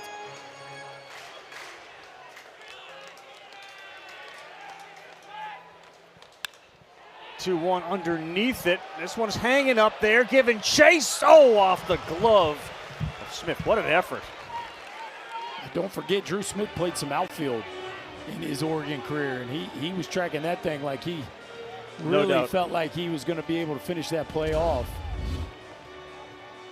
And not an easy angle coming from third base. You see him have to avoid the third base umpire and then try to catch that thing over the shoulder. He almost pulled it off. Yeah, good appreciation, too, he had for the wall. So obviously just a different warning track in color only.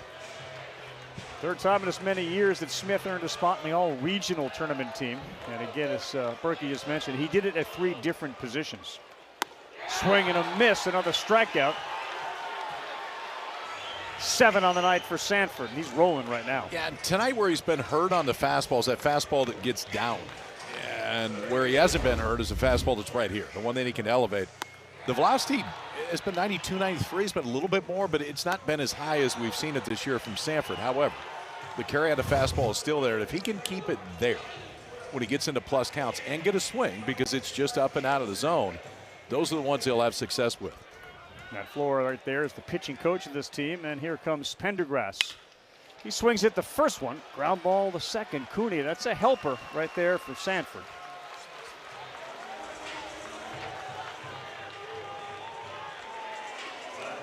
And there are 2 down. You mentioned Drew Smith, of course, who says how special a place this is, wanting to come since he was 5 or 6. It feels like he offensively is taking on a lot of the responsibility.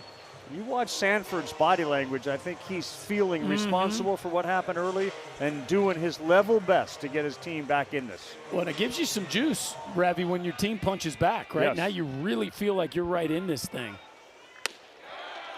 How does he handle Aiden Robbins, the leadoff hitter? His misses have been minuscule.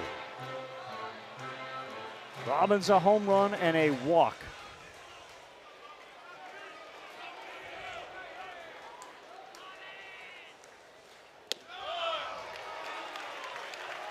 You're looking at 2 major leaguers right here, Sanford and Robbins.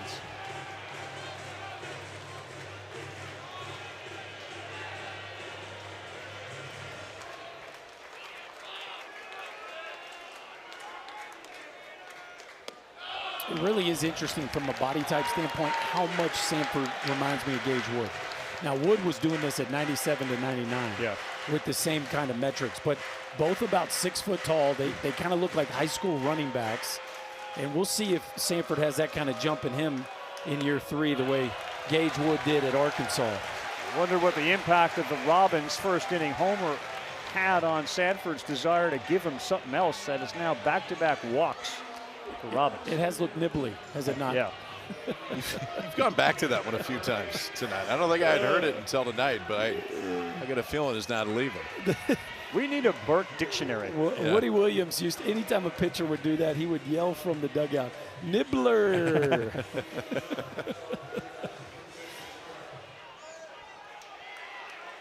Tinney also with a homer in the first. That's how this game started. Back-to-back blasts from those 2. Yeah, that one caught a piece of the plate. 15 years later, and I'm pulling out a new word. I'm pleased, KP. Nibbly. You'll hear it again.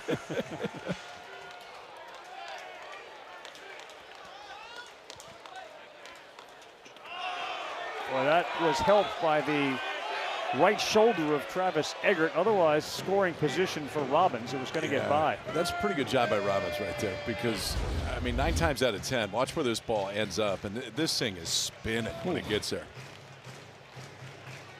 And it comes off just enough. He got an assist, too. And Robbins he thinking just about holds his ground, doesn't he? Yep. It hit Travis Eggert, home plate umpire, and that's the only thing that saved it from going to the backstop right there.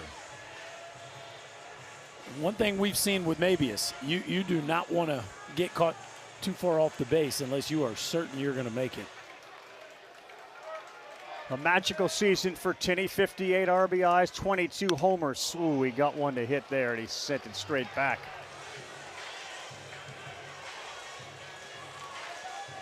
Reached on a homer and a single.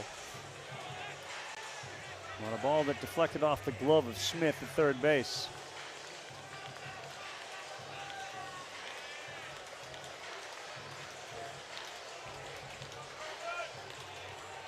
The Notre Dame transfer will not get one before a throw goes over.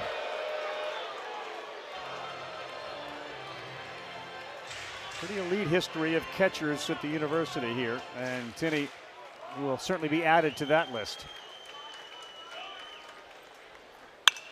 1-2, sawed off. Into right field it goes. Robbins puts the brakes on as the throw comes in from Laya. Again, we have seen Milwaukee get sawed off. You see another strong guy, Tinney, who's able to muscle it out into right.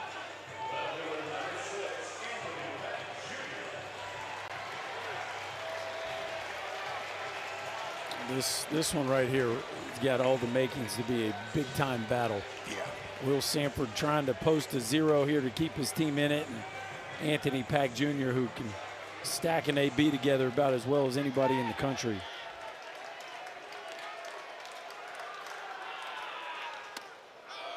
Too far in to Pack, who's got the presence of an upperclassman, not only a freshman. I do like the idea of crowding him with a fastball. He is very comfortable taking the fastball the other way. That time they tried to steal a strike inside with a fastball, just missed. He takes there. They have worked really hard with Pack on being able to go the other way. Instead of being pulled crazy, the freshman of the year in the conference, and certainly one of those that would be considered a freshman of the year in the country. It's got a 2-0 count. Did he go? No, it's 3 balls, no strikes with Becerra in the on-deck circle.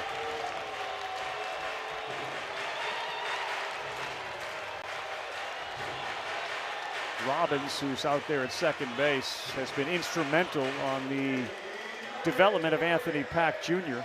He was telling us the other day, basically spend every day with Anthony Pack Jr.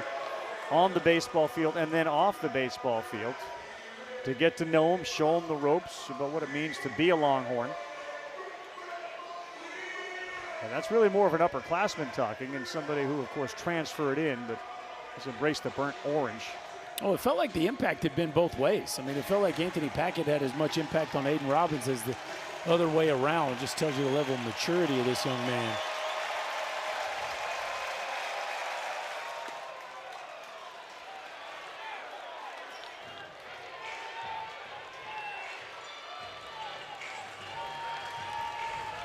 Here comes the big pitch of this plate appearance. Robbins and Tinney both lead off, second and first. 2 down on a 3-1 to the 3-hole hitter. Bases loaded after a walk.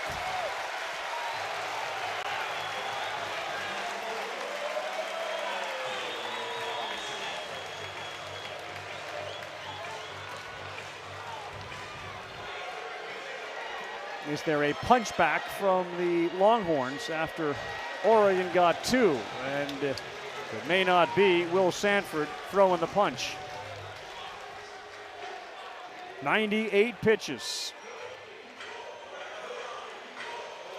And one of the filthier relievers, assuming it's Tanner Bradley coming in, will have the challenge of taking on Temo Becerra with the bases loaded.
Fellas, in the midst of the NBA and Stanley Cup Finals, Major League Baseball hits the air Thursday at 7 o'clock Eastern Time. It's the Mariners who have moved into first place in the AL West, and the Orioles, you can catch it on ESPN, stream live on the ESPN app. Tigers beat them today, Seattle 5-4. Kevin McGonigal, a homer. He walked it off in a 5-4 win. They scored 2 in the bottom of the ninth. Meantime, back here, Will Sanford now gave his team a chance after getting ambushed in the first with a couple of back-to-back homers, and he hands it off to one of the best in the business. He's been so good this year. And for Tanner Bradley, he's not necessarily a short stint guy. He's on for the 31st time, but he's worked 51 innings. Look at the swing and miss. Just 24 hits in those 51 innings. He's punched out 79. Comes in now with the bases loaded. And the first one to Becerra misses wide.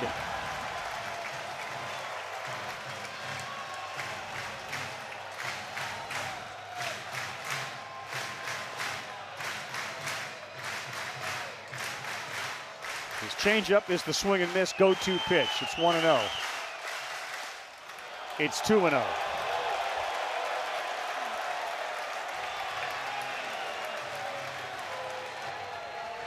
Again, a reminder, the winner, if it's Texas, to Omaha. If it's Oregon, a Game 3, winner take all, go to Omaha tomorrow night. Becerra. 3 balls and no strikes. Same pitch. Yeah, a little amped up right there. You're going to throw a 2-0 breaking ball. You got to throw with the intent in the zone. That looked like he was trying to get a chase. Think they're into it, boys?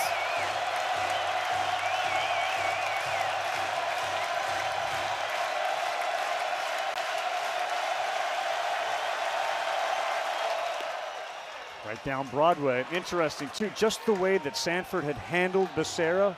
2 strikeouts, both caught looking. Just looked like he had run out of gas. Yeah.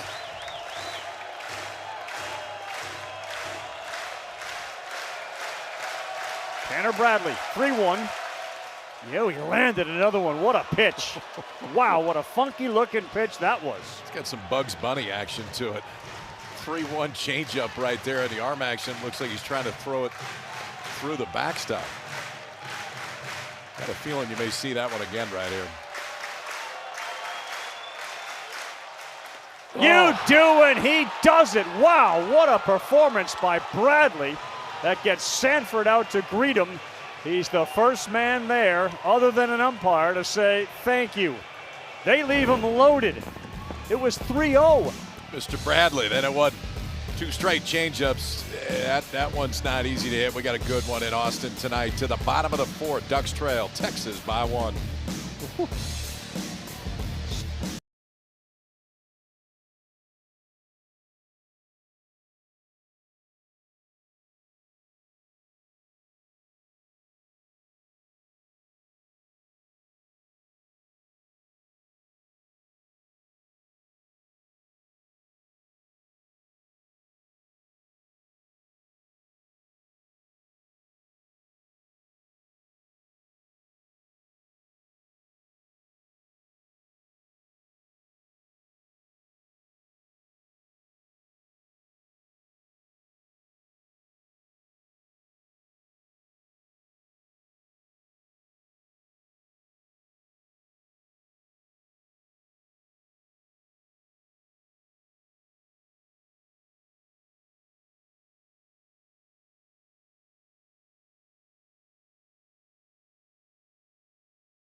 We are back. The NCAA Baseball Super Regional is presented by Capital One. Jim Schlossnagle, of course, the head man at Texas, looking to take this team back to Omaha for the 39th time. What are you seeing out of Riojas as this game has progressed?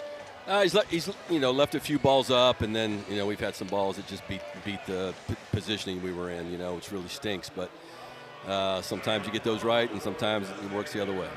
And lastly, you saw Bradley throw that changeup 3 times. I spoke to you before the game. You know what that pitch can be. Yeah, he's super effective, and I thought we had him on the ropes there, and but he did a nice job executing the pitch. It's a tough pitch. That's why he's got the numbers he has. Coach, thanks. All right, thanks. So it feels like even down a run, maybe the momentum has moved to the Oregon Ducks dugout. And it's now Milwaukee. Ooh. 71 on that breaking ball. That's where you go back to. Sometimes he does stuff that you don't see very often. I mean, he's probably thrown a pitch 71 miles an hour 15 or 20 times all year. If there was a home run derby, you would absolutely have this guy in it, as it's 1 ball and 1 strike.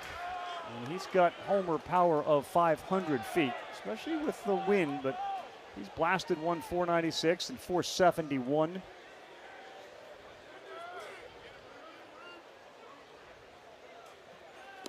I think Milwaukee and Tinney we could have some fun watching those two go back and forth. As far as exit velocities, you get 2 of the top 5 guys in the country here in this ball game with Milwaukee and Tinney.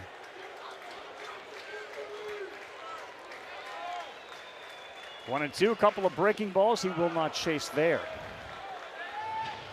Milwaukee is from Utah. And literally and figuratively burst onto the scene this season for the Ducks.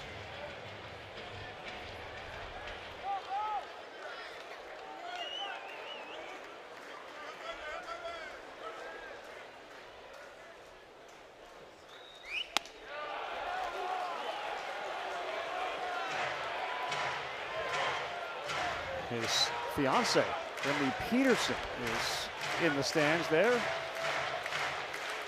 kind of anxiously watching. Will be out of her seat if he can get a hold of one. 3-2, lifted, foul. And this one is drifting after a look from Larson into the seats.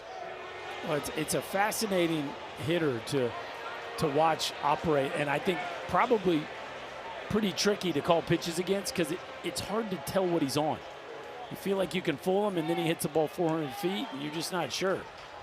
Well, especially when you get to 3-2, because the chase is there. But it's 7 walks, 56 strikeouts this year. But at 3-2, you got to operate a little bit differently.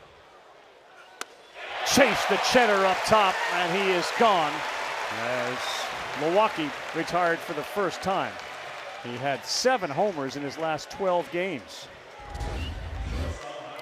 That's what's got him this year, is when he makes contact, it's as loud as anybody. But there is a lot of swing and miss and a lot of chase. This is ball 4. It's definitely a fastball up and out of the zone, but Riojas takes advantage of that aggressiveness at the plate and gets a strikeout here to start the 4th. Maddox Maloney is the shortstop, and he bats 8th. Brooks, the center fielder, on deck. That's hit, line drive caught by Borba at 3rd. A rocket at 102 miles an hour. And the hot corner third baseman Borba was ready. Ruger smiling there. That's one he knows he kind of stole one. Some loud contact here off the bat of Maloney, and Borba, great job being in a low position, athletic spot to start from so that you can make that crossover move and make that play, save your pitcher a 1-out base hit. 2 down for Brooks. Frame job by Tinney did not work with Travis Eggert behind the plate. 1 ball, no strikes.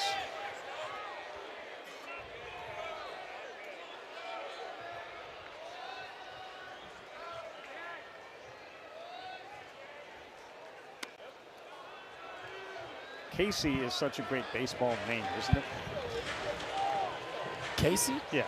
I think Casey Borba screams third base baseball player. Okay. I'll buy it.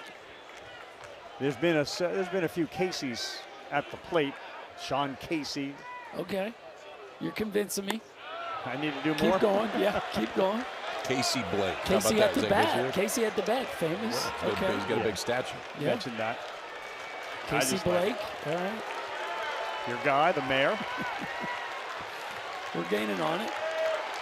Wait, we bought into Nibley. That's right. Come on. Return the favor here. 3-1.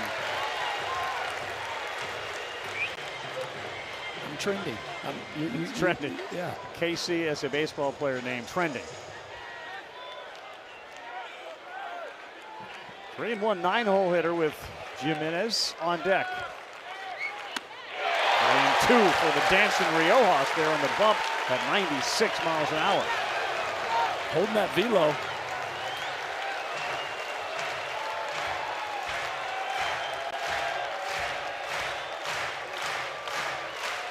Crowd trying to help Ruger Riojas. And he missed inside. Walking the 9-hole hitter, Jack Brooks. Well, you're also walking the best base steal on this Oregon team. We talked as a club, they don't run a ton, but nobody runs more than Brooks. He's 16 of 19 this year in stolen bases.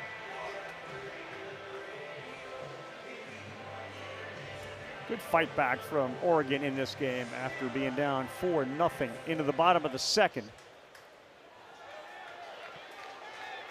And the changeup specialist now in the game for them. Jimenez, a strikeout and a walk tonight. And this one is on a line to right. Robbins is right there.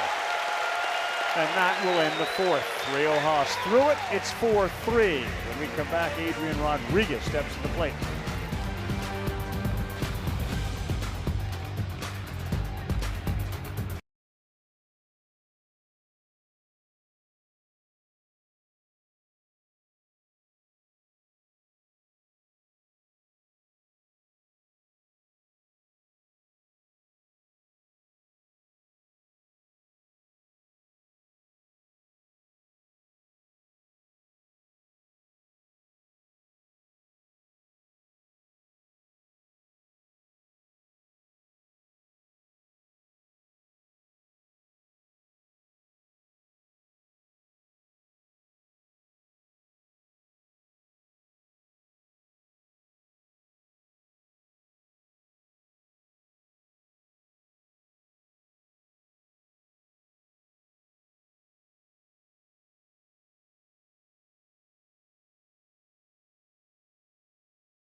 Absolutely elated by what's going on in the NBA Finals. And Game 3 tips off Monday night. It's a 2-0 New York Knicks lead. They go back to the Garden. NBA tip-off will lead things off at 8 Eastern, followed by the game at 8:30.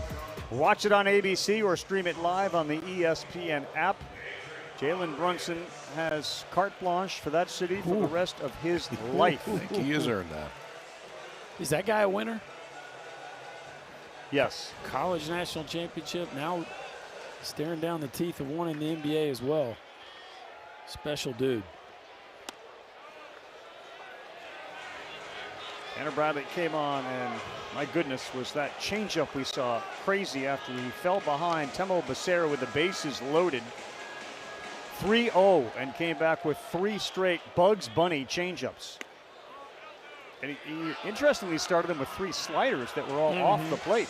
The biggest environment you've ever entered in your life. You start 3-0 and come back and strike the guy out with the bases loaded. That, with 3-1 changeup and a 3-2 changeup. Incredible.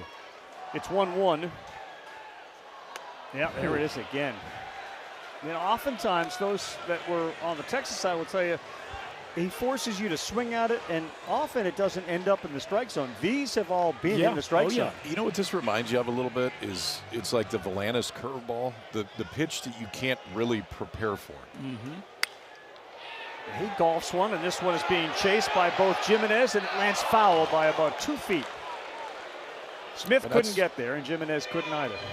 That's another one. It's not exactly where he wanted to throw it, but it's so different than the action that you see from anybody else. Volantis' curveball, it's so different the action you see him. And watch this swing.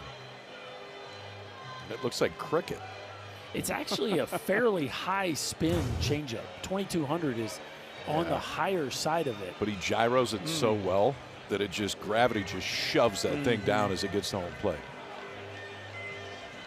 No, you can't. I remember facing Johan Santana's changeup, and you see him make the best hitters in the world look stupid. Trevor Hoffman and Pedro. You couldn't wait to get in there and look at it just to feel dumb for yourself. You look forward to that? Yes. Okay.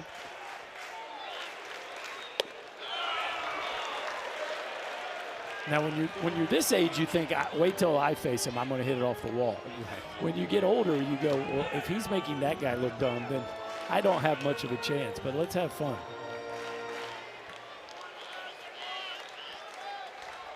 2-2. There it is. That's a little heater inside, and it just fools you at 92. Rodriguez dropped the bat. Yeah, that's the one you've seen that reaction before that starts bothering the hand. That's the one thing with Bradley is he's not flipping a fastball in there at 86. Like there's enough giddy up that at some point he's going to throw you the changeup, but he can still beat you with this. Ooh. That's 92 on the inside part, and the look on Rodriguez's face tells you all you need to know about how that follow-through felt on that hand. You wonder if that grimace before the foul ball that he was swinging at was almost anticipating the pain that might come from it.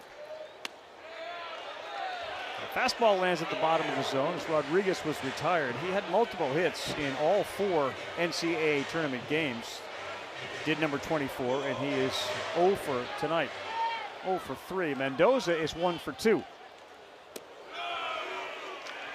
Well, when Bradley can throw the glove side fastball, two-seam fastball to into lefties and away to right-handers, and then turn that changeup out of that same window, that combination is just going to be very difficult to defend. Mixing in a breaking ball too, and first time through the order here, these Texas guys are just going to have to kind of taking notes. Yeah, I mean, this is just a tall task here before you've gotten a look at him for yourself. Well, he's not going anywhere either. I mean, Bradley coming in where he did in the ball game, he's gone as far as 4 in the 3rd this year. Did you just say that's gross? I didn't, but it would be accurate. I think I thought you did. I think somebody else in your ear did, but we were all thinking it. Yeah.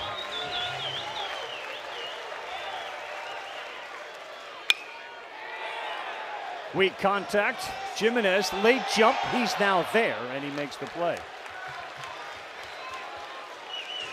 Sanford started it, handed it over to Bradley, and he has retired all 3 that he has faced.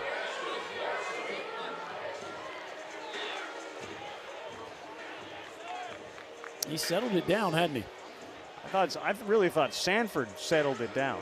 And yeah, he certainly left him with sort of a settled ocean out there. You mean the bases loaded? Yeah. A settled ocean. It's a really big ocean. Is that what we're calling that? It was windy. You had high waves? That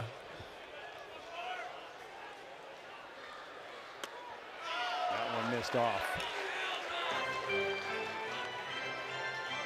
What would Tulo or anyone else tell the hitters about having to deal with this? Well, the first thing you try to do is comp him to somebody after you've watched a bunch of reps about it. You try to find somebody that these guys have seen that you would comp him to.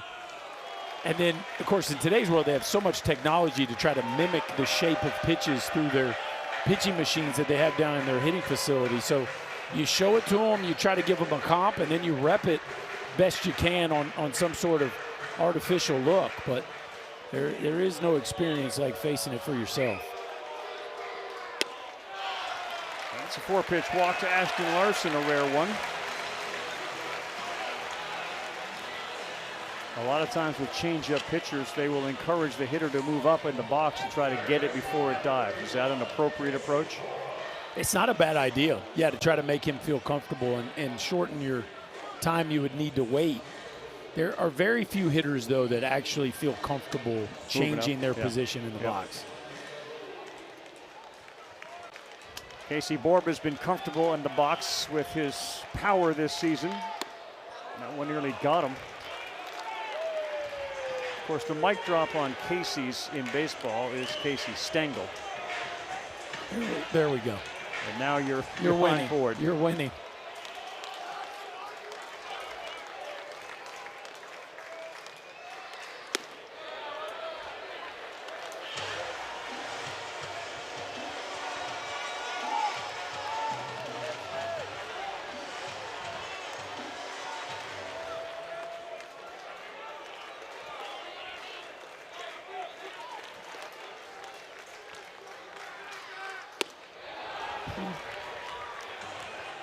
sinker has real depth too. And again, he's doing a nice job with pitch selection where that fastball jumps at 91 after the 78-mile-an-hour changeup. You see Texas guys just not very comfortable right now.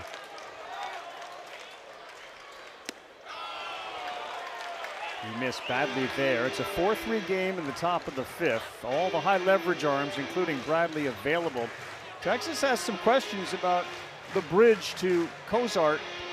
It doesn't appear as if their lefty specialist, Hayden LeFew, is available. And that may make things even more challenging for Texas as we get later in this game. Wow, way wide there.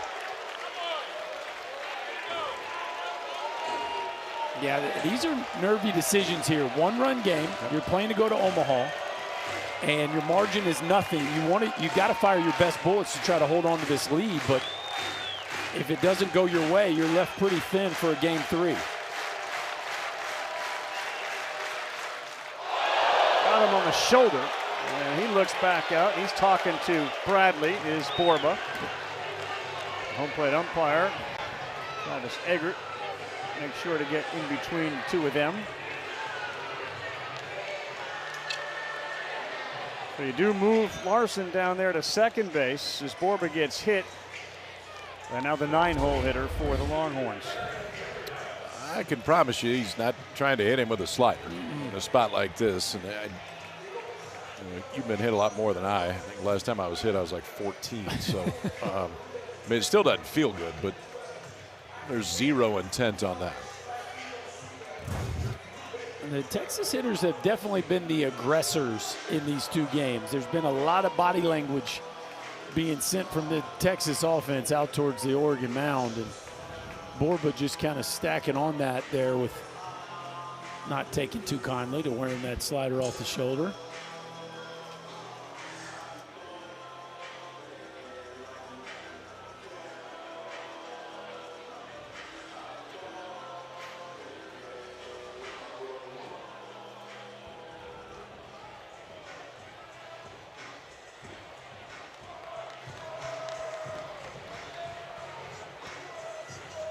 Darian Pendergrass coming up right now. The last at bat, he swung at the first pitch and had been pretty patient up to that point. Worked a couple walks, was hit last night, walked earlier today. What are the odds he swings at the first one here, KP? You know what Blutarski's GPA was in Animal House? 0.0. There's your odds. All right.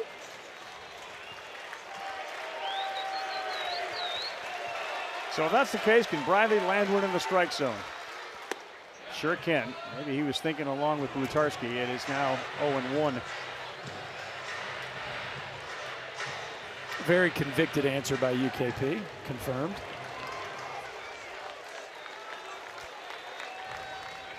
Pendergrass looking to do something special as he steps in with a .242 average and watches one miss away.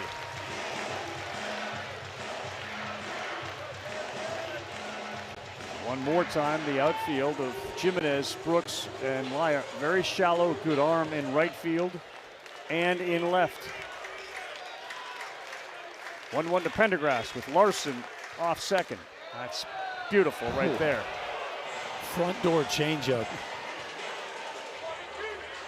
with a whole bunch of horizontal break. How about 21 inches of horizontal break on a front door changeup? That's a tough pitch to pull the trigger on. That's more than the width of home plate. Finalist for the stopper of the year. Here's the 1-2. Pendergrass is able to foul it off.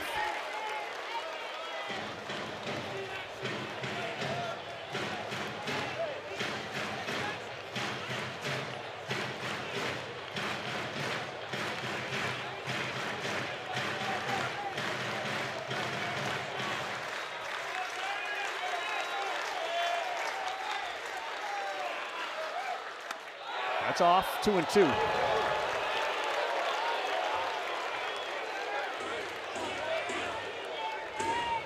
First team all Big Ten selection.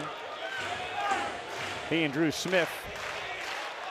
1.83 ERA, 26 games, 69 strikeouts. The 2-2, he stays with it. Pendergrass put together a pretty nice AB right here. And you just feel like the deeper it goes, the better chance you have against that changeup. He's now seen about 3 of them here in this at-bat. Still hasn't been quite on time, but at least recognized it enough to fight it off.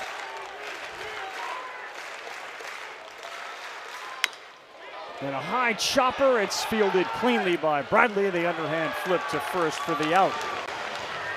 They will strand 2 and bring up the heart of the Ducks order. Laya, Cooney, and Smith, who's already 2 for 2 with a couple of doubles when we come back to Austin and the Supers.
Omaha is always packed with superpowers. But nearly every year, there's also a party crasher. What a shot! This year, there are more super hungry programs that either haven't been here before or haven't been back since last century. Wrecking balls to cause chaos. Unbelievable weekend. Sounds super powerful, doesn't it? Amen to that. It sure does. We cannot wait to get to Omaha next week. First game's on Friday with a whole bunch of newcomers. West Virginia will be there in force, Troy, and they're very animated, fun. Head coach will be there. Got a chance to have 5 SEC teams there as well. Laya leading things off, and he looks at one down the middle to go 1 ball, 1 strike. Well, last time we had the Rebels in Omaha, it was kind of an Ole Miss takeover, so I'm excited to see that part 2. I got a feeling the Mountaineers are going to show up.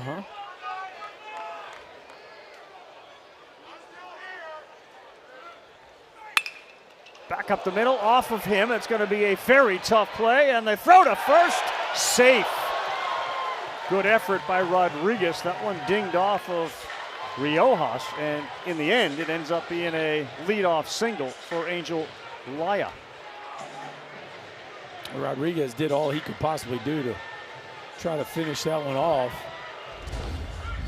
Looks like it catches Ruger in the backside there, maybe on the thigh actually. And Rodriguez does a nice job of taking a sharp angle and bare-hand and throw all in one motion. That right foot down and rip it. Just a really nice play, but the length of Laya beats it by a half step. Leadoff man aboard in a 1-run game. Texas wins, they go to Omaha. Oregon can force a game 3 tomorrow. Ryan Cooney's hit the ball on the ground a couple of times, so he squares, then pulls back and lines it over the shortstop's head. Good piece of hitting by Ryan Cooney, and the Ducks got something cooking here in the bottom of the 5th. It's a lost art. We just don't see this very much, but they were working on an MVP first all 3 days. We had the first round for every hitter. This is their first 3 swings, is what you call a slash. You're going to square to bunt, pull it back all in one motion, and you're going to, any strike, you're going to try to put that thing in play. And it's amazing how that move will help a hitter really shorten their entire path. So you see the defense shift. Yeah. And it didn't matter because it's a rocket to the gap, but Boy, it's been a minute since we've seen a well-executed And slash. Smith does it, and he almost got hit. He got out of the way.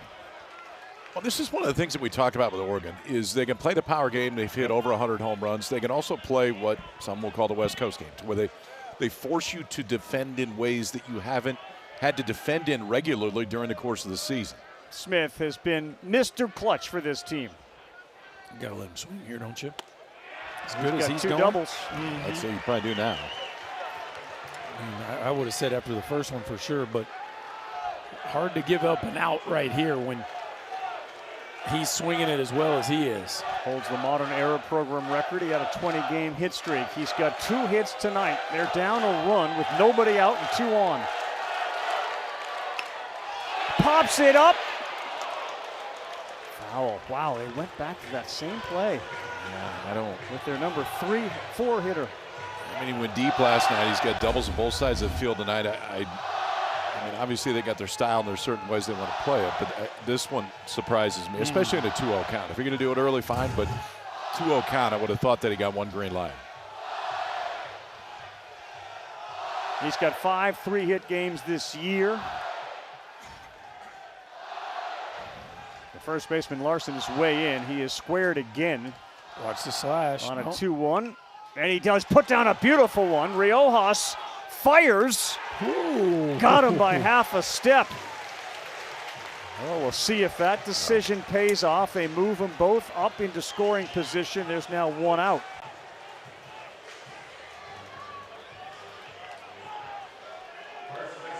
Riojas, probably the most athletic pitcher that Texas has, and if it's not him out there based on where that bunt was placed by Smith, it's bases loaded, nobody out for Oregon. That was well done. Now the heat on the freshman here. You bunt him over to give him a chance. And you talk about a big spot who he left on 5 in his first 2 at-bats yesterday, and now he gets another chance here. Second and third and 1 out. High pressure situation for a young player. It's been a little bit of a different story tonight with their ability to come up with the big hits.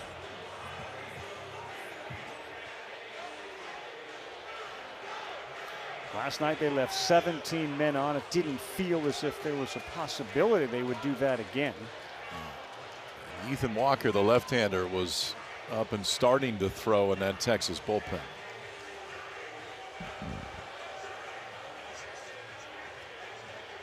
Remember, this started with Laya with a single off the back of Riojas.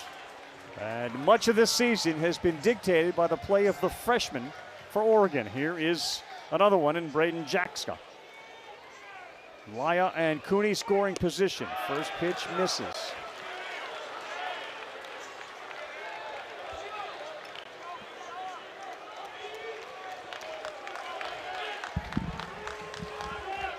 Considered a top prospect in the majors.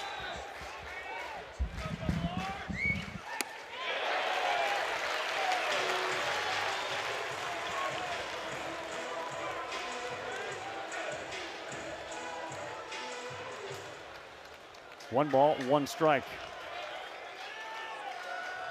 35 RBI on the season.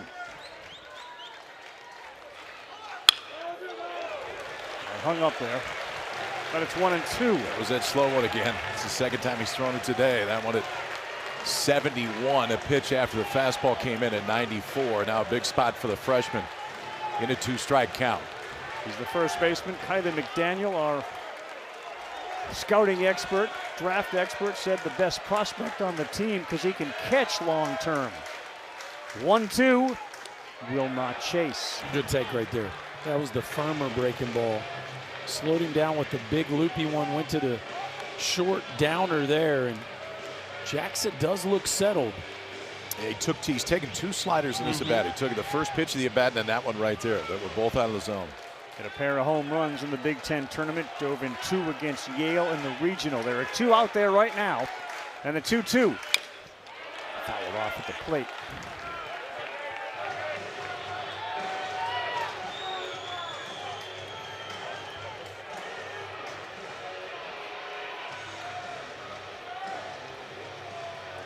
Another super regional and a super ball game as we are in the bottom of the 5th.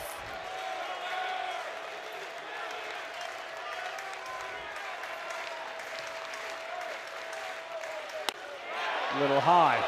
And that's just a good take. He does look composed, man. All their freshmen look really composed. Maybe not early yesterday, but they're starting to settle in, it feels like.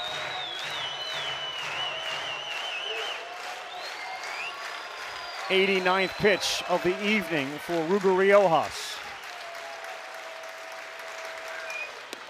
Those are some really good takes, man.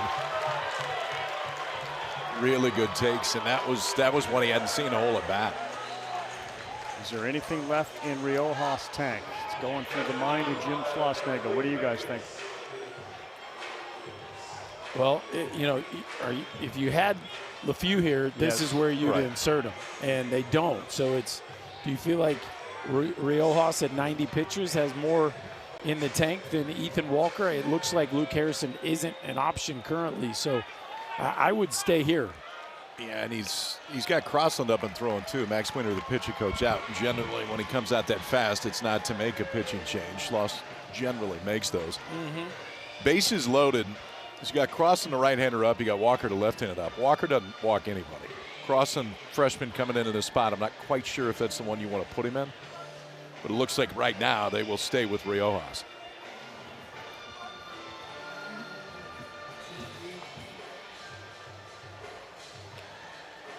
Chance for Riojas to get a little breather.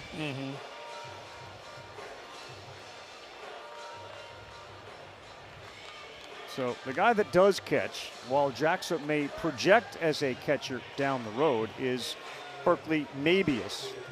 Struck out and grounded out to first. Oregon trailed this game 4-0. Berkeley is 2 for 9 with the bases loaded this year. Laya, Cooney, Jackson, the base runners. First pitch, poured in there, 95 miles an hour.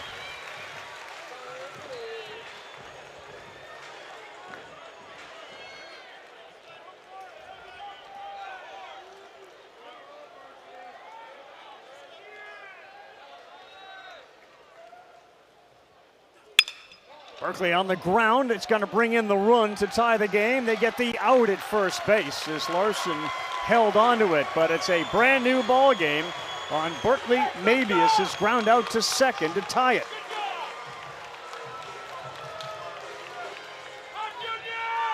Well, situational hitting has been much better in this game. Still not that monster blow that clears the bases, but at least cashing in on some of the opportunities that they're giving themselves.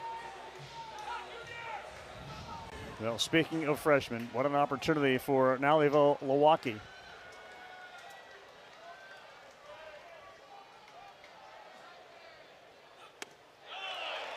Good one to get started, 0-1.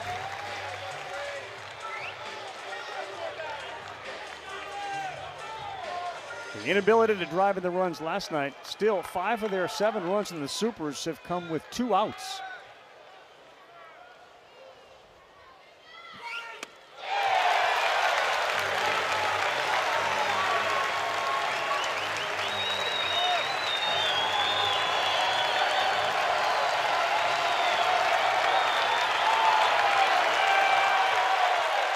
Be careful of throwing one down so that it doesn't get by and allow Cooney to score, who's got a massive lead there at third.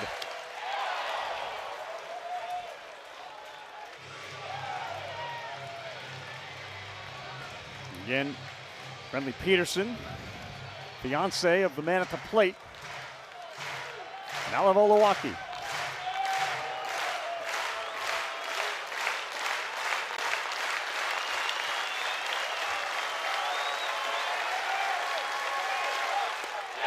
Got him, another slider, and Riojas very fired up and animated coming off the bump.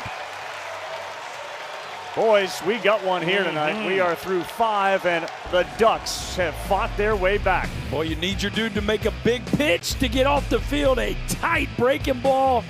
Milwaukee comes up empty, and we got ourselves a tie one headed to the 6th.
boys, early noise in this one, and our Capital One rewarding performance takes us back to the first. Yeah, how about back-to-back pumps by the 1 and 2 hitters in this Texas lineup? Tenney off the right center field scoreboard, Robbins into the left field seats, and a big statement made early in this ball game where in the second inning it looked like Texas was going to roll again, and since then Oregon has punched back. We witness history tonight, and we're witnessing now those same two to lead off the inning. And that first pitch from Bradley is in there for a strike to Robbins. You get ahead, and all of a sudden you introduce that challenging changeup of his. 0-1. Up a little bit, and he missed. So in some ways, they bunt Smith, they move the runners up, they get the run to tie the game. But in effect, he took the bat out of Drew Smith's hands, and he was 2 for 2 with a couple of doubles. Inside. I think a lot of why I didn't like it was the time of the game. You're still in the early middle innings of the baseball game, and I just, playing for one at that point, didn't feel like the aggressive move. Whoa, watch it. Changed up, sends the bat all the way down and almost into the seats. This is what you get with Bugs Bunny changeups. What I'd like is, I mean, we get every other reading. I want a TrackMan reading on distance right here, because this may be as far as I've ever seen a bat fly. How about the exit velo on it? What do you think? That's a fair one. I mean, it's got to be, that's 150 feet. He just threw the bat at least. That's how far I want to throw my wedge today at one point. But back to the bunt. I just think are we playing for one? Do we think we can get 3? To be fair, though, it'd be guys on second and third. I mean, the position they were in, it'd be guys on second and third. So a base hit does score 2. Correct. Yeah, good point. He got him. Boy, that filthy changeup sends Robbins back for the first time tonight. I think the other part of that conversation has to do with how we feel with who they have on the mound the rest of the way and who we have on the mound the rest of the way. Definitely a lot of factors that go into play there. But I think Waz he wanted to get this game tied up and was willing to sacrifice his best hitter to do it. And ultimately that move paid off. But that's the kinds of chess these guys are playing as these games unfold. Timmy turns away from the first one.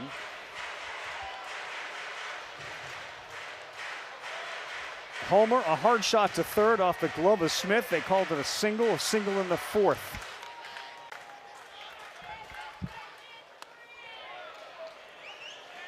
I am interested to see the second time that Texas hitters have seen Bradley. If there's an adjustment to what this is, because you can go back and tell everybody anything you want, but it's not going to be the same until everybody's seen it. And Becerra was first, correct? Yes. Timo Becerra was first. And he struck him out. Remember the waves and the water? Oh, I do. Bases loaded? I do. Yeah. That easy situation. Comfortable ocean. Will Sanford left him. I think Bradley's comfortable in most situations on the mound. Because of that.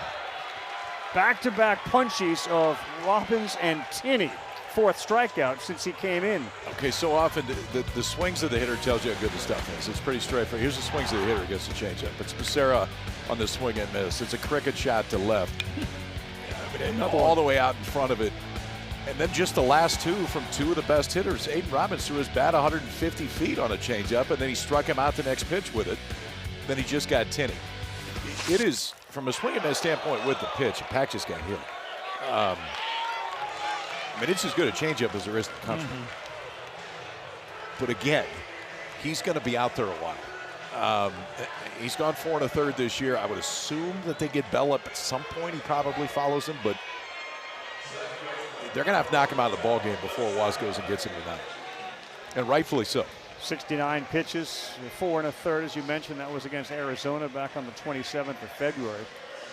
Got to believe with a changeup coming in at the speed it will, and Pack now on the bases. He'll try to create something to score a run. But Berkeley Mabius has been locked down behind the plate. This is a ground ball to short, fielded cleanly, and a one pitch out of Temo Becerra. Second time he saw him. He struck out and grounded out. 4-4, bottom 6 coming up.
Matt, so we're going to wait a little bit longer.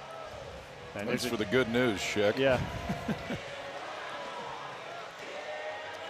We may have a game 3 here. It may be a resumption of 2 games and a game 3 if Oregon, who has made their way all the way back into this thing, can get to Riojas here in the bottom of the 6th. It starts 8-9-1 with Maloney. How much is left in the tank of Ruger Riojas?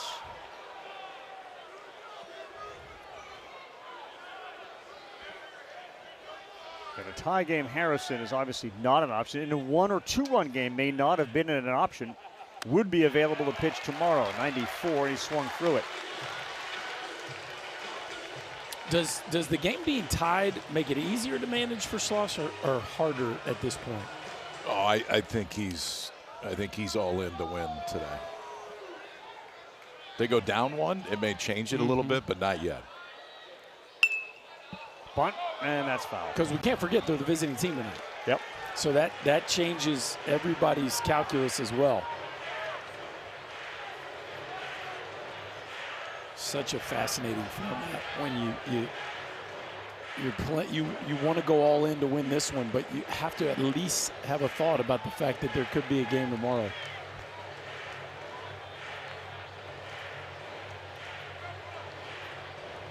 We have the resumption of those games tomorrow at noon and 1. If there's a game 3 in this series, it'll be tomorrow night at 8 Eastern, 7 local, and it can be seen on ESPN2. Really good take by Maloney. It does feel like there's been a little bit of a mirror here tonight between what Oregon's done, which is usually what Texas does. They did steal a base. They've been a little more patient at the plate. Riojas isn't getting the chase, I don't think, that he's used to. And 2-2, and he pulled it wide, 3-2. Well, he's certainly not getting the chase that Volantis did, and that just shows you how different that breaking ball is. That was an interesting conversation with a variety of different coaches on the Oregon staff about what Volantis did last night. 3-2, this one hit pretty well to right center field, but that is Pendergrass who's over there to make the play, and there's one down in the 6th. So Matt Schick back in the studio, just set the schedule. Kansas, Oklahoma will be suspended, as will Alabama St. John's. One's in the 3rd, one's much later. And Georgia's already waiting. They have punched it on the right side of the bracket. It starts the whole thing 2 o'clock Eastern time on ESPN on Friday. The Lady Longhorns, they were the College World Series champions again on the softball side. There you see the reminder tomorrow, 8 Eastern on ESPN2 if necessary.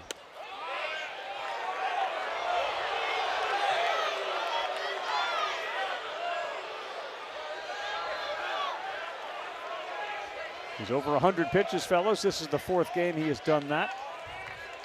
His career high, 119 against Kansas last year. He still finds it there. So with regards to Volantis, Wallace said he looked back at the tape and said, you know what, a lot of it I thought was on our guys swinging. He said, I looked at the pitches, and a lot of them, especially when he needed them, were strikes, and they were really good pitches. This one is slashed the other way. Meantime, you talk to hitting coaches who say, no, we expanded the zone. So Wallace was given credit to Volantis for coming up with a big pitch when he needed it. And then there was a little difference of opinion. Yeah. It just, when he needed to, for the most part, he made them last night. He wasn't incredibly sharp, especially from a strike count standpoint. Those 4 walks are a season high, but he showed you why he's one of the best in the country in the biggest moments. The junior Jack Brooks, 1-2, will not offer. 2-2. And just to put a period on the Volantis conversation, both Schlossnagle and the Oregon guys said they noticed there was some heavy, laborious breathing from the first inning on. I mean, the vast majority of the pitches were high leverage pitches last night for him.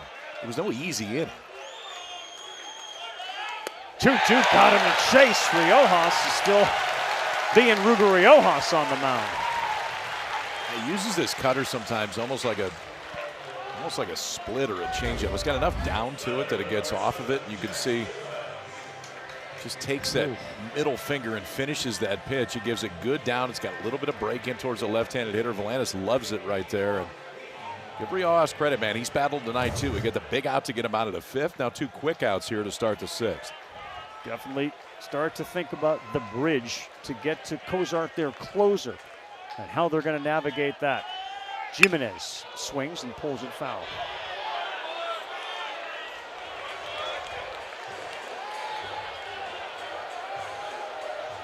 It's slowly trickling down off the roof in right field, and I'm not sure anyone notices it. Now it has fallen down, and we got a souvenir for somebody. 108th pitch.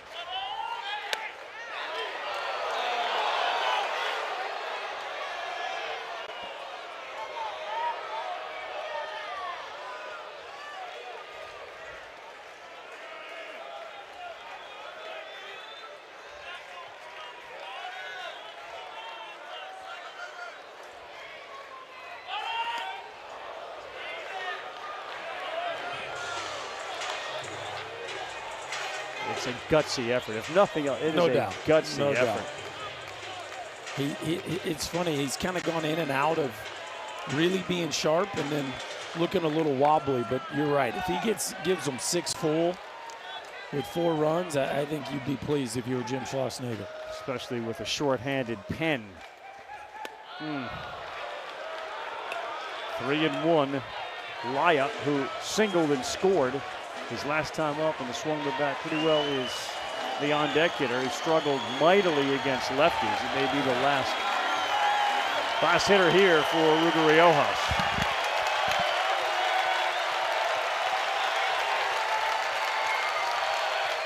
Can he deliver one here? No, he drilled him on the front hip. That likely will signal the end for Ruger Riojas, you would think. Yeah, especially when you got Walker ready to go and you got Laya, left-hander, coming up.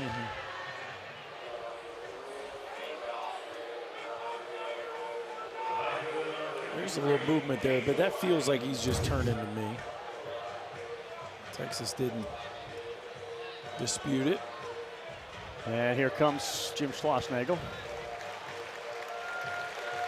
They're going to go to the lefty. They needed length, and Ruger Riojas gave him 111 pitches.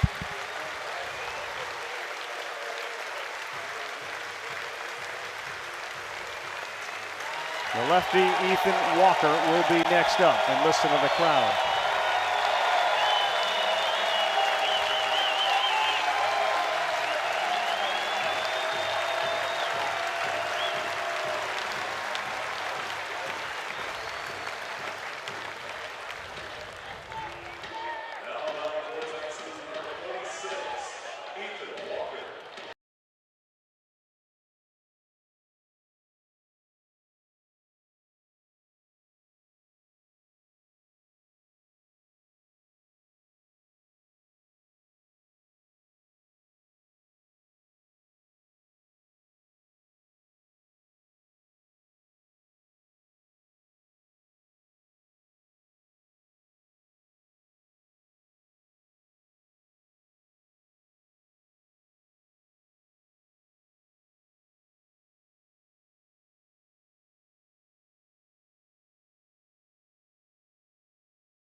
Rubio Riojas has been one of the main guys for Texas the entire year, and he kind of fought through one today. I mean, the stuff was good, not incredible, and then he got an Oregon offense and got going a little bit, but a giant strikeout to get him out of the fifth inning. Then he gets the first two out in the sixth for Riojas. 6 strikeouts on the day.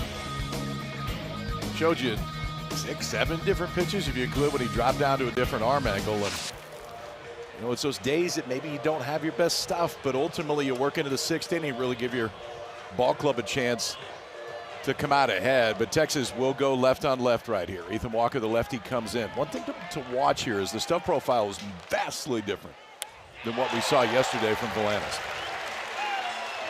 It's a mid-80s fastball and that sweeper breaking ball to lefties. It was one of the questions coming into the Supers. How does this bullpen navigate? And they struggled a little bit in their regional against UCSB, especially late. This one is headed towards the seats, and it will get there.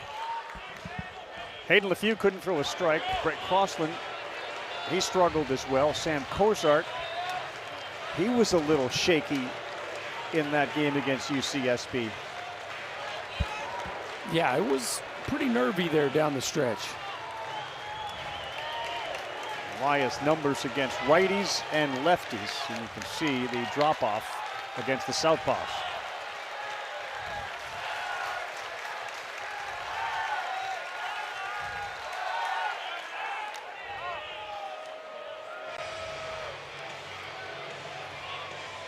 What's interesting about Walker, his best pitch really is his sinker. But you can see he does have the ability to drop down and get a little more sweep to that slider, especially versus lefties. Temo Becerra into shallow right field as the second baseman on the 0-2. No.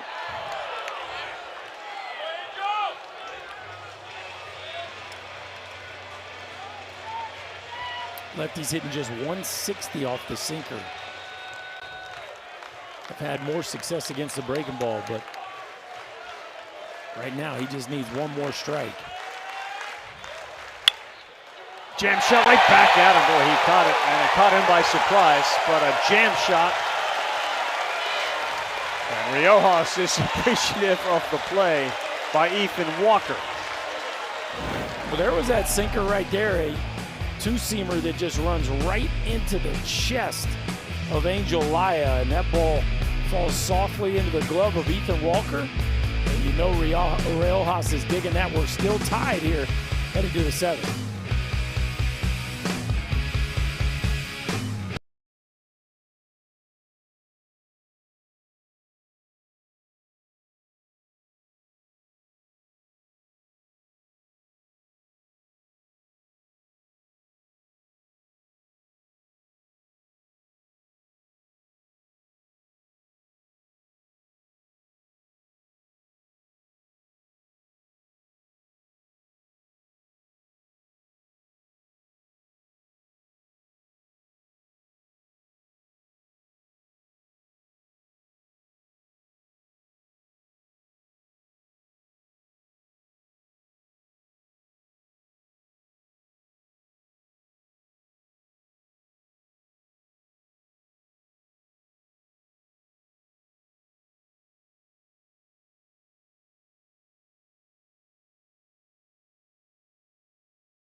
Adrian Rodriguez getting set to step in here. You see his numbers in the tournament. It's just been a little bit different with Tanner Bradley on the mound. In a 4-4 ball game, Texas with a win moves to the College World Series to continue its record-setting number of appearances. It would be their 39th. And the Ducks hoping to force a game 3 tomorrow night at 8. Bradley came on in the 4th, bases loaded, got Temo Becerra. Since then, there have been 3 base runners allowed. He has struck out 4. But he falls behind Rodriguez, 2 balls and no strikes.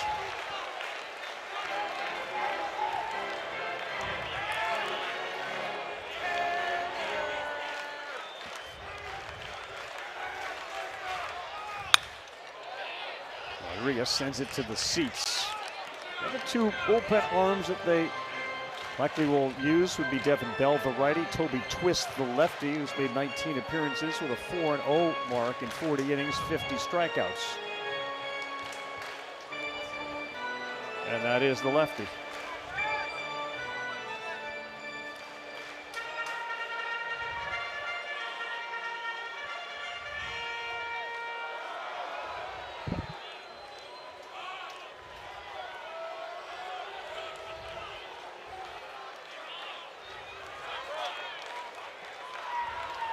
Plenty of room, and again in right center field on a 2-1, 3-1.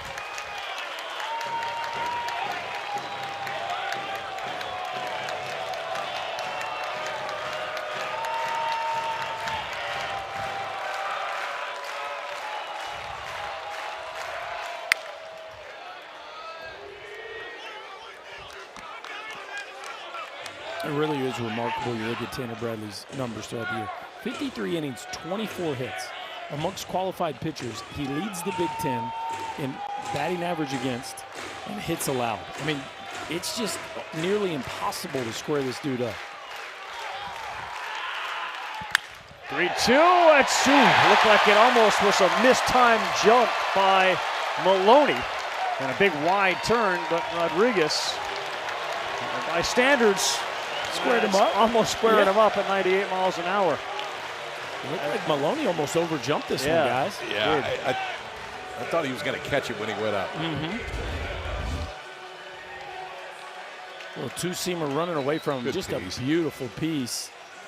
And it looks like Maloney gets up plenty high enough to catch it. It hit his glove. Went off his glove. Yeah, it looks like he almost overjumps it, catches him off the thumb. Base runner on, and Rodriguez 13 steals. Gets his foot on the green, doesn't go. And the bunt is foul. Was he still in the box? You can see Berkeley maybe is saying no. The question I asked Berkey during the break, given how hard it is to square him up, do you ever consider maybe bunting? Do you push one? Well, to me, the changeup would be easier for the lefties to bunt because that thing's fading away from them. They can get their nose down, soften it up the third base line. For the righties, I think the breaking ball that Mendoza got right there, that is actually the best pitch to bunt. He just topped it. But that thing running away from you is a great pitch to bunt. That brings Smith in. He squares again. That's thrown outside. You definitely got to be careful with Mabius and his arm behind the plate. Well, you got to be careful, too, on the mound not to throw away from contact on a bunt. But if they're trying to bunt, they're trying to give you it out. Yep. Challenge them, obviously, but try to get that out as quickly as you can. Swings and pops it sky high into shallow right. Laya says he has it. First out of the inning.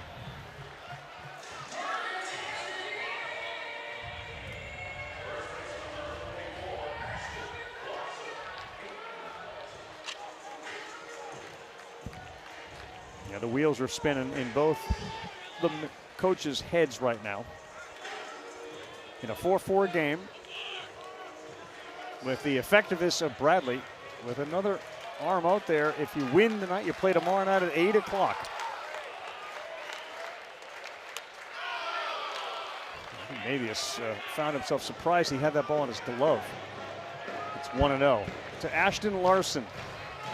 He's had a good night. Single scored. He also walked in the 5th.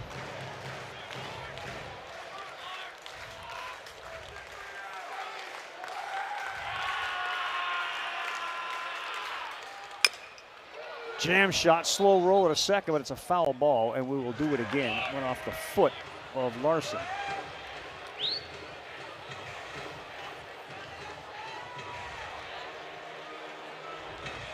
At 98 off the basket of Rodriguez, given how difficult it is to make good contact, does feel like a rocket. Yeah, and also it just feels like Texas isn't going to stand pat. I mean, your chances of getting 3 hits in the inning or driving one out are not great against Bradley. It wouldn't shock me. That wasn't a lead where he's going to go. He is now. Don't need to worry about it now. That's why I brought that up last inning when Pack got hit by a pitch with 2 outs. I thought they'd have him cruising. And now the ball to the outfield can give the Longhorns, who tonight again are the visiting team in Game 2, the lead.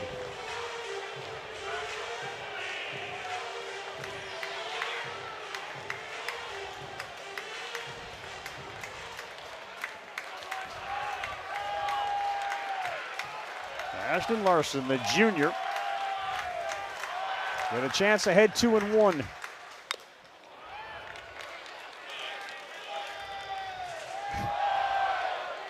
Much location on that one, too. If that changeup starts inching up a little bit more, and that was a little bit higher, that's when it's much easier for a lefty or a righty to put it into play. Where Bradley was so good early is everything was down, down, down.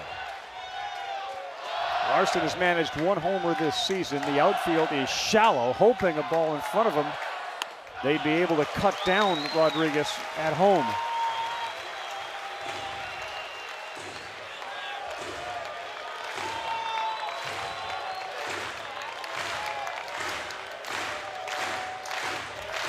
Dangerous Casey Borba on deck. Payoff. Got him.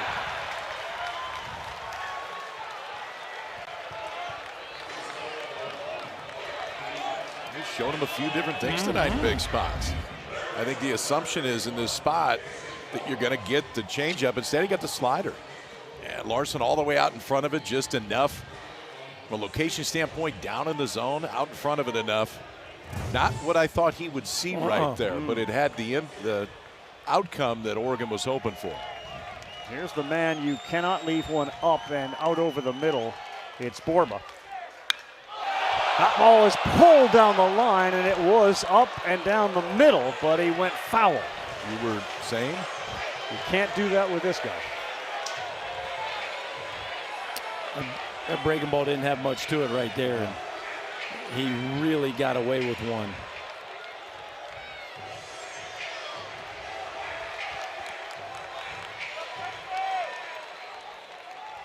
Two strikeouts, and then he got drilled by a pitch. He steps in with 18 homers. The adjustment was made. by Bradley to stay down. Yeah, he snapped that one off a little tighter. I do think this will be his last out. His last hitter. Pendergrass comes up, maybe they leave him in, but I don't think he comes back out for the 8th.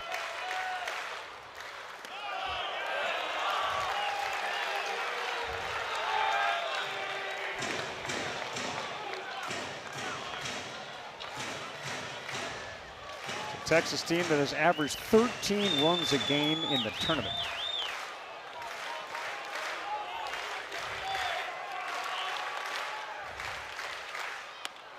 That's a really good changeup. You almost, in a Bugs Bunny world, you almost can see that thing slow down halfway to the plate. It's like it stops, kind of waves at you, and then it starts coming again. Well, I think the hitters give up on it a little bit, too. That thing's starting a good 6-8 inches off the plate.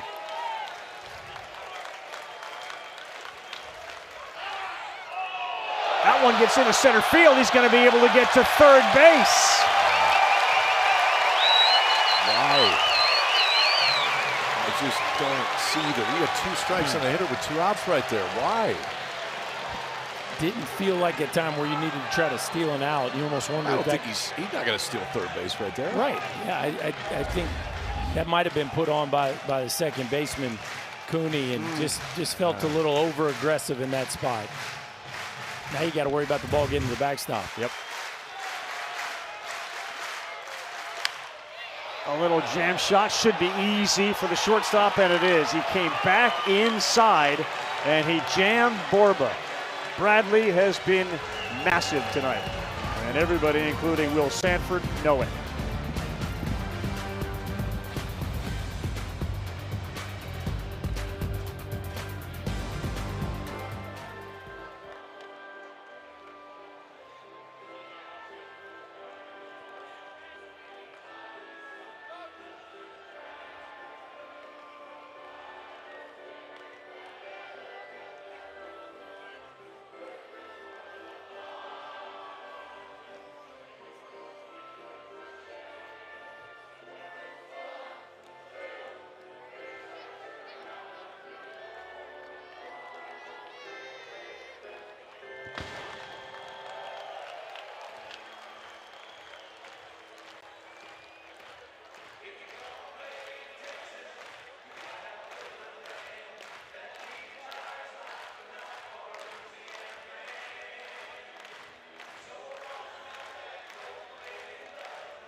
All right, KP, you said it. Likely his last, and it certainly appears as if it was. He gets a good pep talk and a thank you very much from his head coach on the job that he did, and he was phenomenal.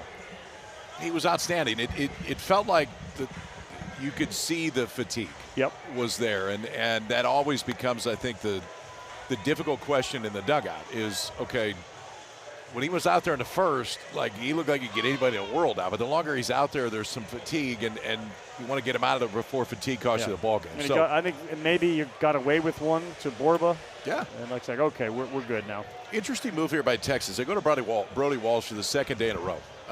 Walsh came in yesterday with 2 innings, 35 pitches. Crossan was up. Obviously, Cozart would be ready to go. I would also assume Harrison is hot tonight, just in case. But a tough spot for Walsh. It was good last night, don't get me wrong. He was fine. He only gave up 1 hit in 2 innings. But not the arm that I thought would come trotting out of the Texas bullpen. Well, this is the perfect example where we talked about the difference between being all in or up 4-3 or tied 4-4, and you're the visitor. There is zero chance if they were up 4-3 that we see Brody Walsh right here in the bottom of the 7th. He got to get through 2, 3, and 4 here, or excuse me, 3, 4, and 5 here, boys. Cooney will lead things off. Swing and a miss at the first one at 95. It's on the upper left-hand corner as we have had 5 tickets punched, 2 games suspended, and of course our game here tonight. Texas wins. They punch their ticket to Omaha. Watch it. And if Oregon wins, there will be a game 3 tomorrow night at 8 o'clock Eastern time. Ducks haven't been there since 1954. And in spite of the 2 home runs, the thing has scripted for them since then. They have crawled back to tie this up at 4. And that one missed badly from Walls. It's 2 balls and a strike. Fastball, cutter, slider primarily for Walls, and it's a fastball you've already seen can be well into the mid-90s.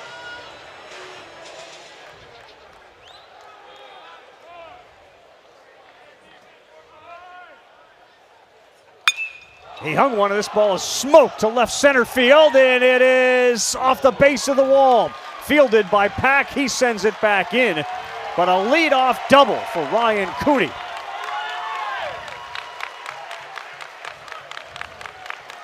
'22nd double of the year. What happened to sliders that don't slide? They get hammered, especially when you're sitting in the middle of a lineup, and that is a breaking ball that just ever so slightly drifts to the outer third of the plate, and Ryan Cooney's got something for that. A rocket in the gap.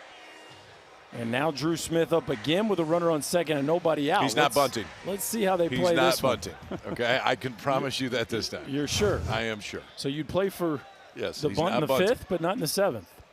And he's had all the big hits for them this year, or a majority of them. Swings wildly. That one will get away from Tinney to third base with nobody out. Goes the go-ahead run, Cooney.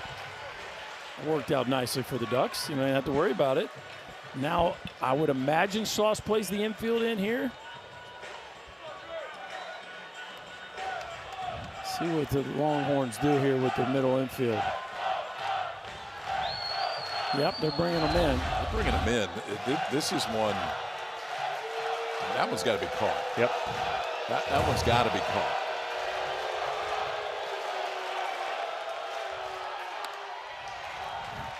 A change-up of his own to get ahead 0-2. For Drew Smith, he calls Oregon deeper than family. He said it is so special. He's built relationships for the last 4 years. He had chances in high school did not come. Looking back, he says, I couldn't have made a better decision. And he has been so solid. 0-2 he takes. He described the 4 years, the greatest 4 years of his life. He can add to that book. Well, nobody wants it more than him. He's felt all the disappointment of the super regional losses. Walls delivers 1-2 and a squibber that will go foul. Okay, over the course of the season, if the numbers are correct, and I'm going to go that they are, against right-handed hitters, Walls has thrown the changeup less than 1% of the time. He's now thrown it twice in this at-bat.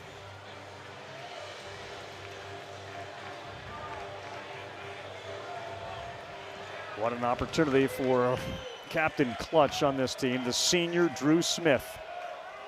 Couple of doubles and a executed sacrifice, which brought in the tying run, and time being called. Jim Schlossnagel on a 1-2 count going out here to talk to Walls. No, he's going to take him out of the ballgame. I think he's making a move. Yeah, he is. Looks like Burns. Looks like Thomas Burns in a 1-2. Schloss has done this. I've seen him do this. I saw him do it in a super regional to go to Omaha with Texas A&M, and he wants a swing and miss pitch, and he's going to Thomas Burns. Let's see how it plays out on the other side here, folks.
It's a 4-4 ball game. The go-ahead run for the home team tonight, even though we're in Texas, it's Oregon.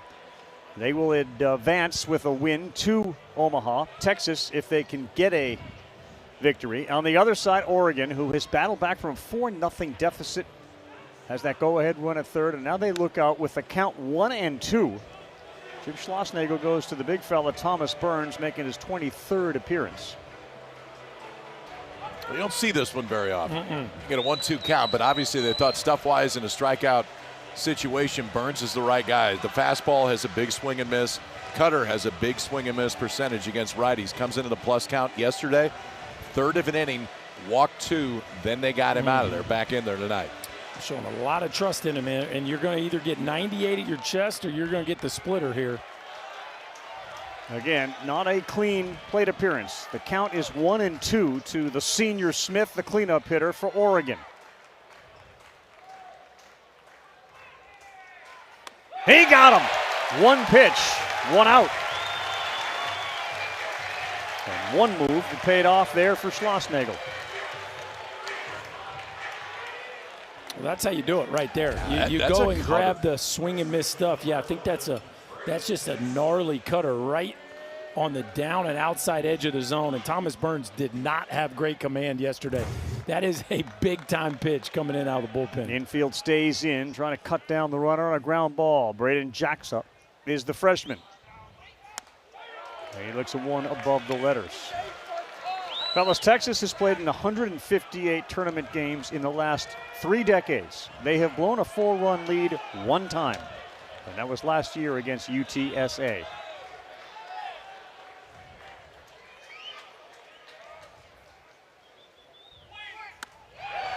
'97 to even it at 1-1. The infield of Borba, Rodriguez, and Becerra and Larson. All in on this artificial turf. The ball will cook through if you get one hard on the ground.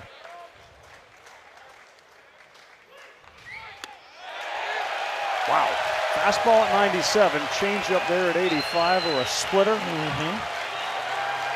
Boy, is he sharp or what? So far.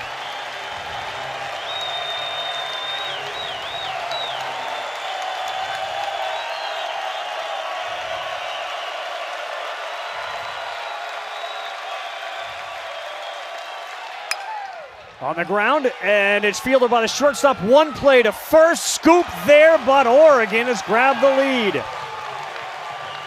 Nice play by Rodriguez, but Cooney touches home. It's 5-4 Ducks. Give the youngster credit. Move the baseball, good things can happen, and he finds a perfect hole between the shortstop and third baseman. Just a ball kind of in no man's land here between Borba and Rodriguez. Impossible throw for Rodriguez to try to get the runner at the plate. Nice job, actually, of just getting the one at first. And the Ducks have come all the way back here, y'all. Burke beat Mabius. Strike one. I mean, given everything that happened last night, you leave 17 guys on base, all the free runners, you go down 4-0 in this environment, people are going nuts. This is really impressive for this Oregon team to come back and now take the lead here in the 7th inning.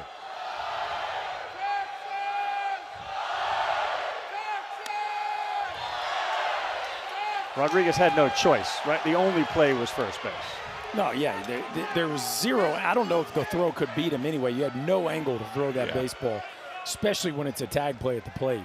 Well, again, it was a freshman Jackson who delivered by putting the bat on the ball.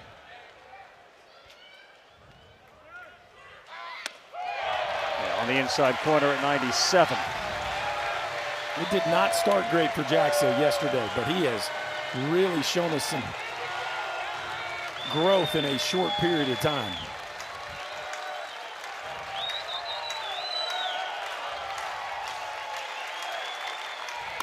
Ooh, 97, it's the different walls tonight. Oregon has fought all the way back. Robbins, Tinney, due up. New pitcher coming in for the Ducks.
Well, fellas, Tanner Bradley is out of the game, and he was spectacular.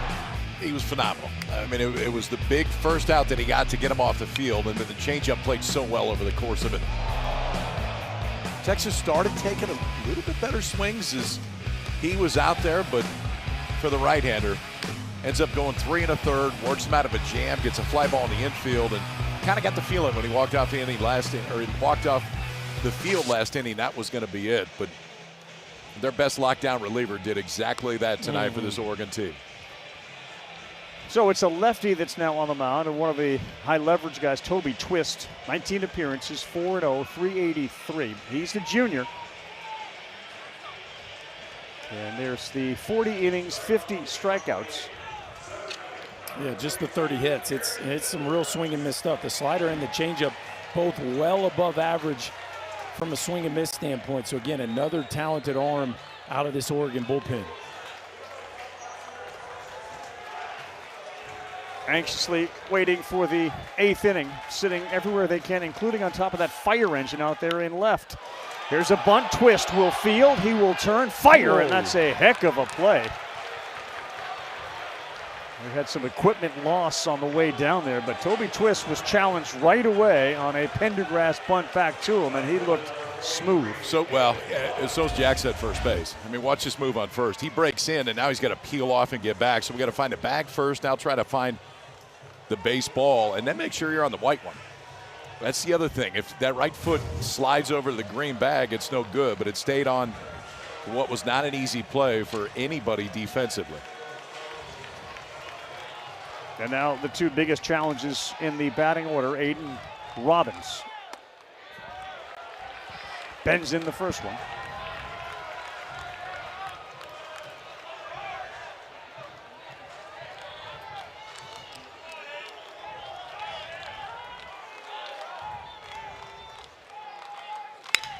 On the ground to Hopper. Maloney, 2 down. And very businesslike by Toby Twist.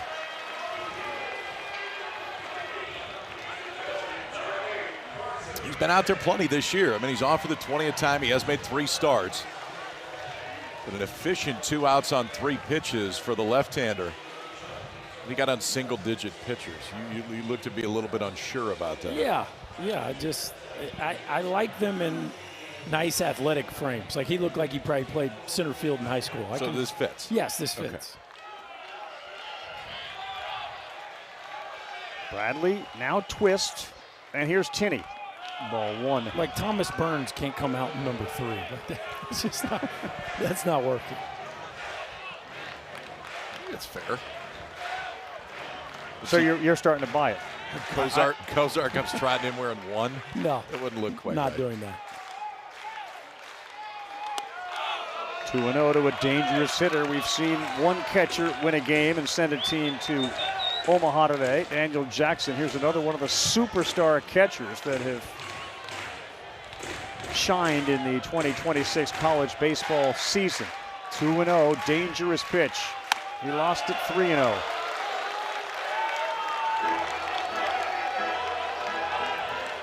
Be careful right here, because I would assume that the light is pretty green.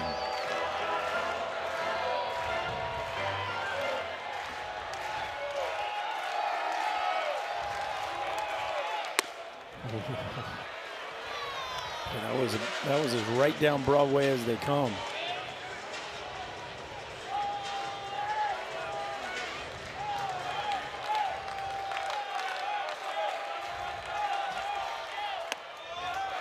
Too far inside, and Tinney will draw the walk. And now you get left on left for Anthony Pack Jr.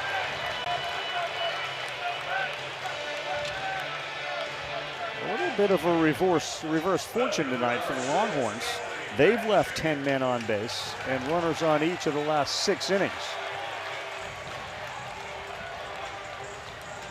I know it's left on left here, but we've talked plenty about this with Pack over the course of the season, especially the more that we've seen him. He's pretty good against left-handers, too. He hits .388 against left-handers.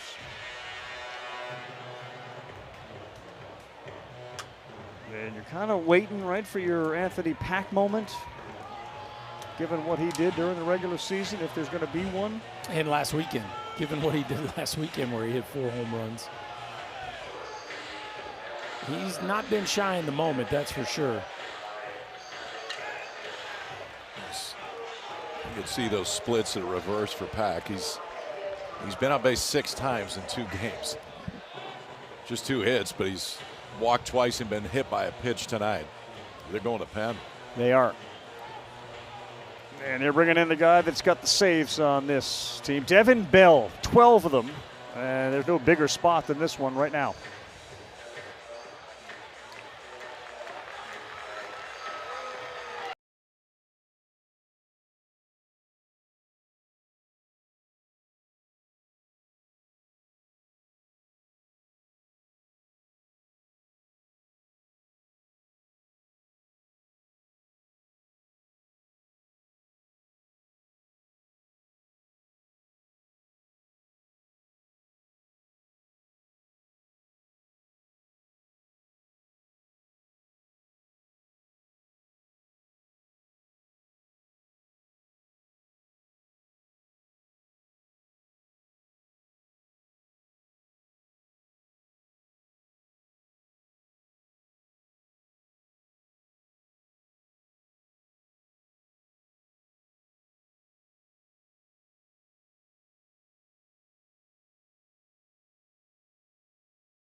It's been intense all night long. The NCAA Baseball Super Regionals are presented by Capital One.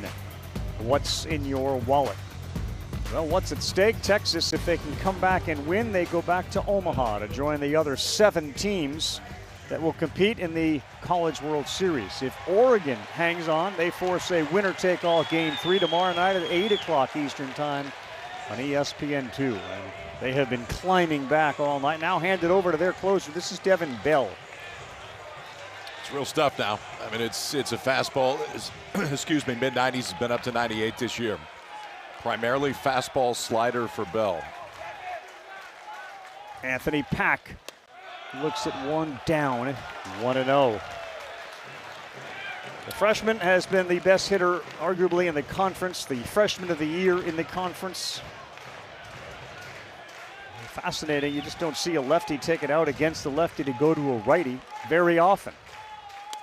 Big swing.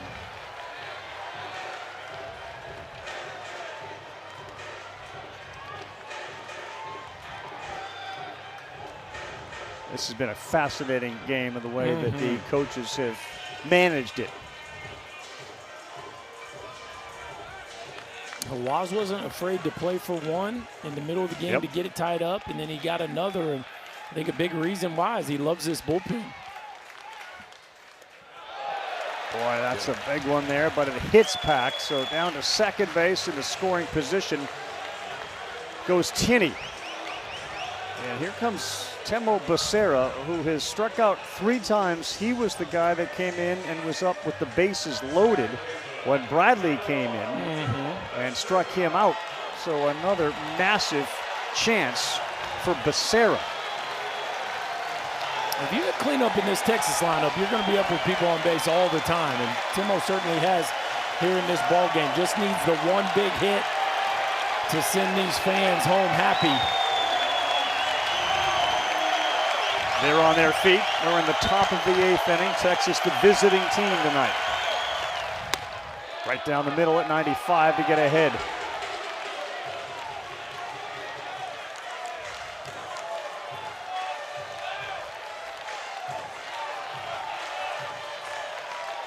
Texas 1 for 6 with runners in scoring position. They've left 10 on. Great scoop behind the plate.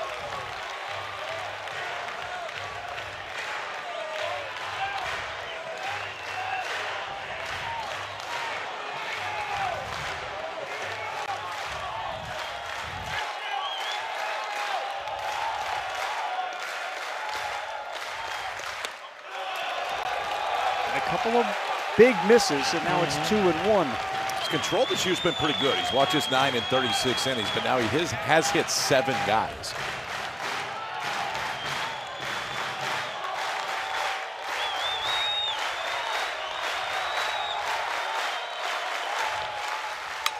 Becerra saw one up in the zone, and he fouled it off. Well, it's an interesting stat line, too, because he does have the 12 saves, and the ERA and WHIP are both really, really solid. But the 2-6 record tells you he's been out there a few times when things haven't gone the Ducks' way. Brad transfer, who played at Stanford under David Esker. Temo Becerra. 2-2, beats it into the ground. This is a tough play. Fielded at third, no play. Bases are loaded on an infield single by Temo Becerra. Probably pretty wise by Smith not to try to throw that ball. I think it's very wise. If you're Oregon in that spot, the only thing that can happen if Smith throws that ball are bad things. I mean, that is one where you accept the outcome, and with 2 outs, live to fight here with the bases loaded against Rodriguez.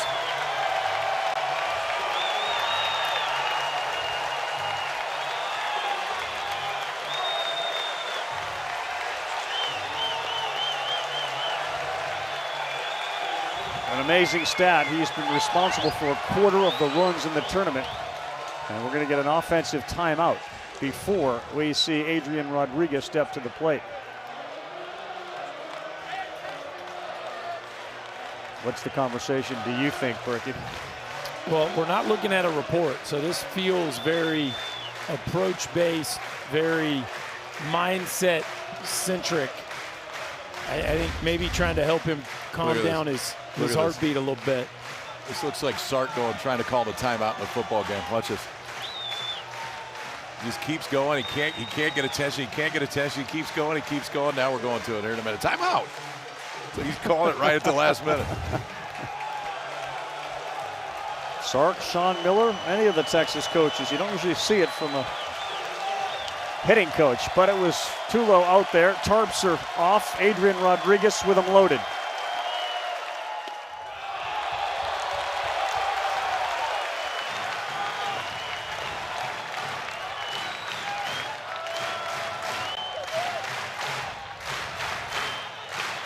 Tinney, Pack, Becerra, the base runners. Tinney's the tying run, Pack the go-ahead run.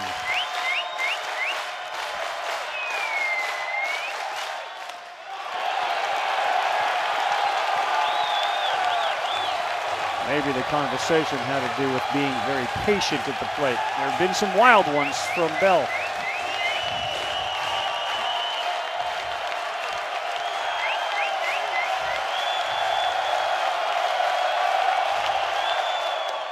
It's 3 balls and no strikes.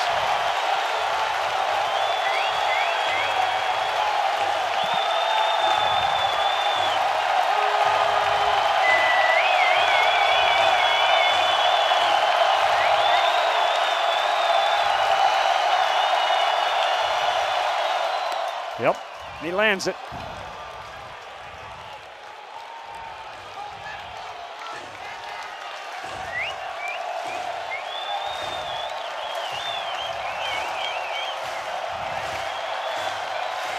He's been banged up all year with that bad hand. Adrian Rodriguez ready on a 3-1. Slashes one fair down the line in left field. Tinney's going to come in. Pack is going to score. The hand is okay. A double to give the Horns the lead.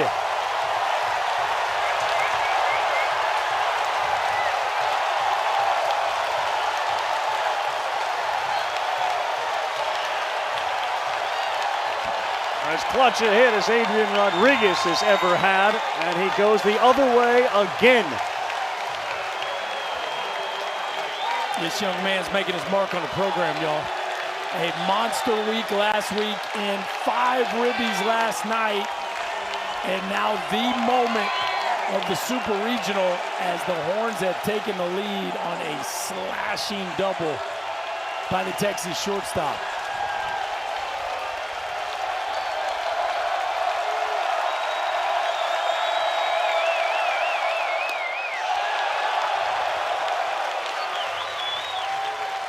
Devin Bell's got to right himself. They will have 2 more chances as the home team in game 2.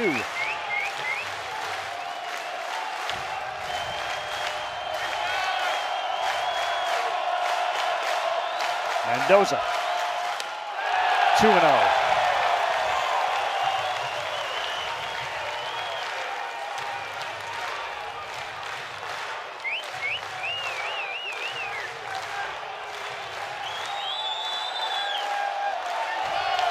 He's flown out 3 times. There was a single, 2nd and 3rd. He looks at one in there. It's 2-1.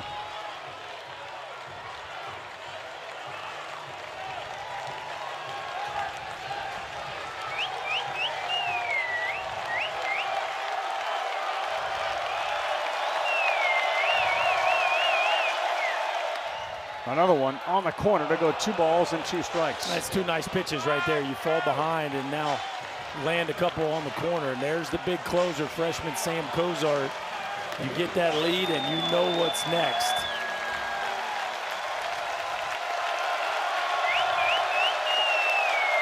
Two and 2 to Mendoza.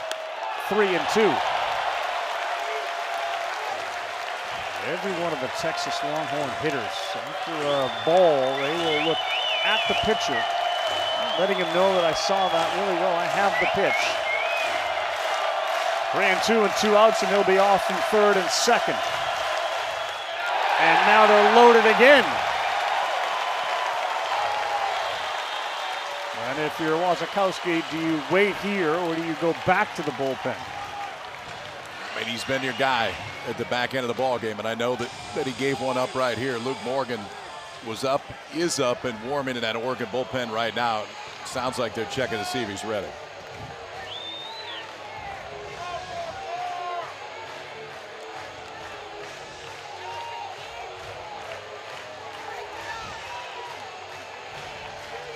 This is in keeping with what we have seen around the country in the Super Regionals. Just some incredibly intense games.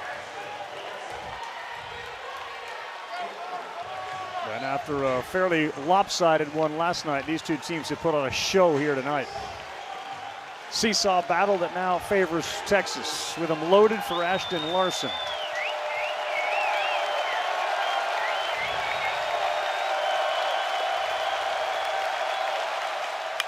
First pitch swinging out of play.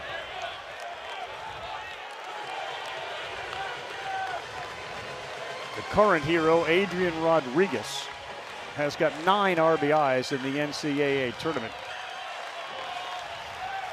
That's him right there, including 5 last night. Larson's reached twice, he struck out twice.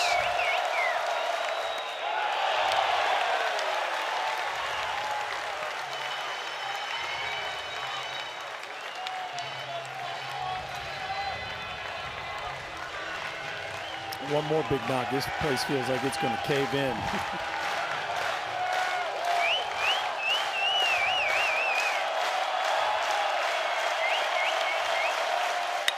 He got one hit, sends it to center field. This one sends Brooks back. He's under it, and he's there to make the catch. Well, they compare playing for the Longhorns to playing for the New York Yankees. And in this case, it was A-Rod, Adrian Rodriguez, with the big hit. A shot down the line and left that plated 2. There was no chance for the senior Smith, who may have seen another Super Regional just slip by and slip through the cracks. They still have 2 more cracks at it. Gets no better. Closer likely coming in for the Longhorns with a 1-run lead to the bottom of the 8th.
Future Major Leaguers here, Major Leaguers on ESPN. It is the home of MLB.tv. Stream every out-of-market game, live or on demand. Use the ESPN app. Blackout other restrictions will apply. For more information, go to espn.com/MLB.tv. It's a helpless feeling for Smith, diving as the ball falls into fair territory off the bat of Rodriguez. And we are going to have several showdowns for the remainder of this game, and the first one starts right now. Well, Texas goes to their bullpen, and a kid that beginning of the year they thought maybe was going to be a starter, and he did have a few starts. Then they moved him into the bullpen, and he hasn't moved since. Sam Cozart, the freshman, at the back end of the bullpen has been outstanding. 8 saves. A 1.72 ERA. How about 22 hits allowed in 47 innings? He's punched out 67. And the control's been very good. Watch out for Milwaukee. It has definitely been the breaking pitches, though, that he has not seen very well as he swings through the first one. Now they've all had a single and an RBI in the second. Since then, a couple of strikeouts.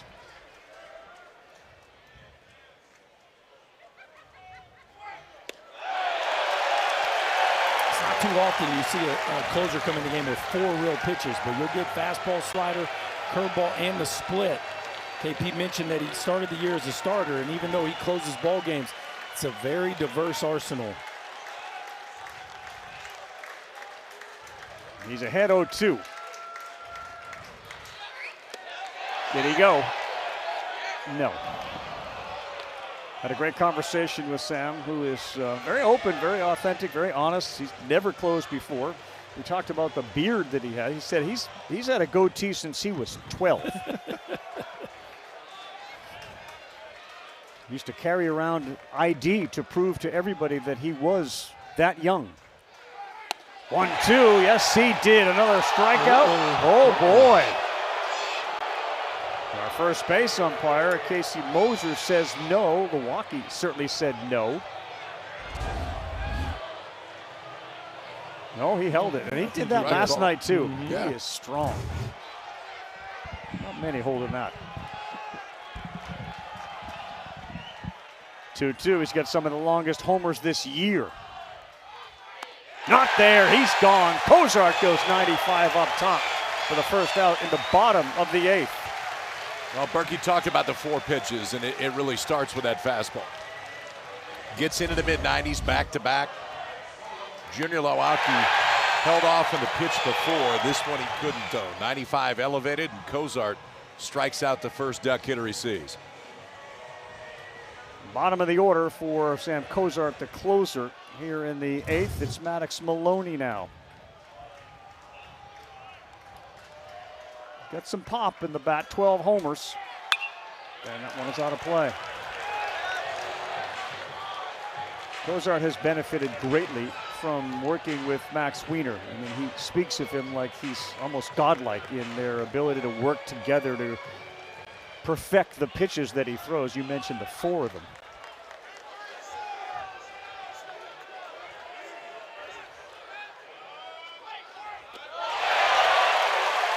He definitely has a lot of trust in his pitching coach, who certainly helped him not only understand what he's good at, but then also tweak and add to his arsenal. And boy, does he look ready for the moment right now, boys.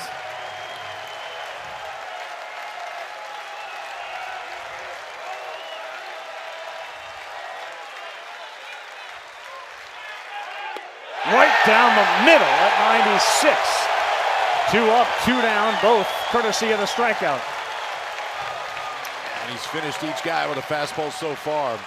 We got Milwaukee to go chasing on a fastball up and out of the zone. This is the setup. Break a ball that's down and away, gets a swing through by Maloney, and then just sticks 96 right at the bottom of the zone. Back-to-back strikeouts for Cozart since coming in here in the 8th. 6-5 Texas, 2 down. And Jack Brooks, the 9-hole hitter. Cozart's first one is a little high. Give you all those glowing statistics about Texas within the tournament and all the teams that got there, and they were 1 or 2 in virtually all the offensive categories. You tend to forget they were also number 1 in team ERA through the tournament. On the corner for a strike.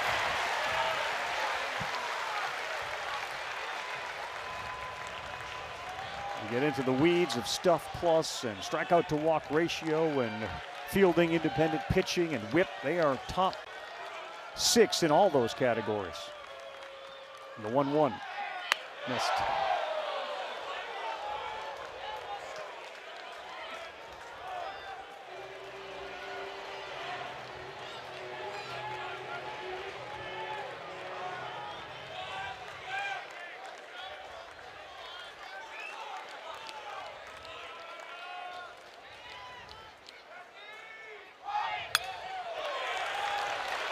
Got a chance to make it 3 for 3. 4 of the last 5 Oregon hitters have struck out.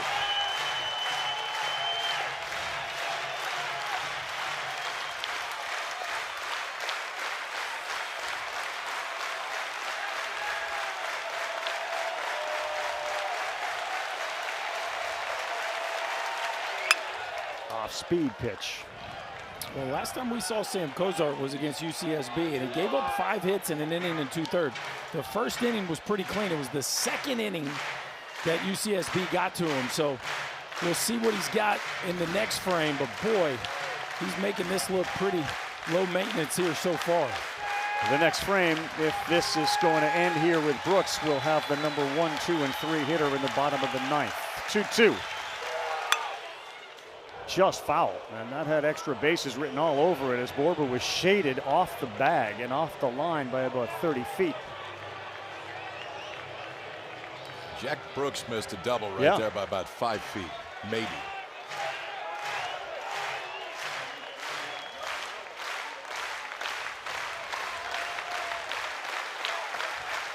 That didn't encourage him to move any closer to the line.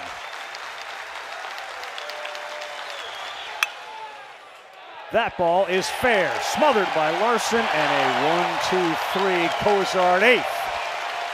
We go to the 9th. Longhorns up by 1. With a win, they go to Omaha and a World Series.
Eighth inning, biggest hit of this night. It comes off the bat of Adrian Rodriguez. He's been a star for them in the NCAA tournament. A double that brought in 2. They brought them back to the top. They lead it 6-5 as Pack and the rest of them are starting to smell the Omaha Steaks. But it's not going to be easy. We head to the 9th inning. 7 RBIs here in the Super Regional, 9 overall in the tournament. For Texas, one more time the road team, even though we're playing here. They were the home team last night. Borba, Pendergrass, Bell stays in. I know Bell gave up the hit, but this is a giant inning right here. To keep it at this spot, you got the top of the order coming up for Oregon. 8-9-1 due up for Texas.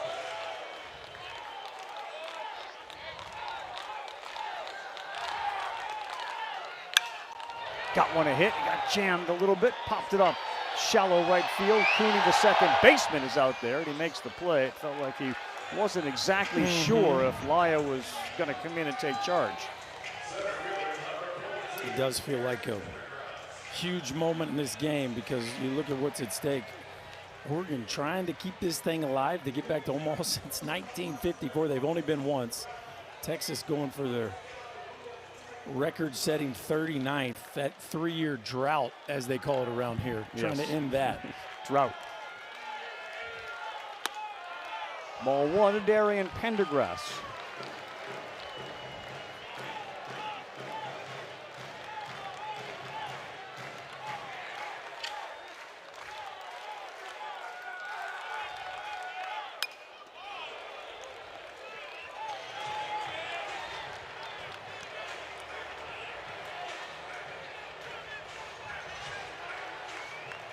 Pendergrass has been an important piece to this team as he has solidified the defense in the outfield.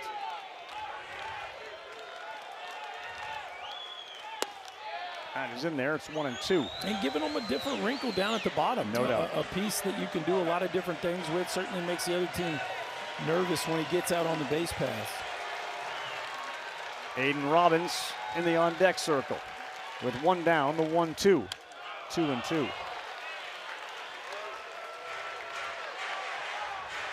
You can take the tape of this game, right, and go into a lab and just look at all the things that have happened in this and the decisions that were made and the plays that were made. It's been a really interesting game on a 2-2. Swing and a miss. Very late and fooled, and he's gone. Well, Bell looks a little more comfortable this half inning. Filling the zone up. Quality offerings. Got a chance to post a 0 here, but one big out left to get here with Aiden Robbins strutting to the plate.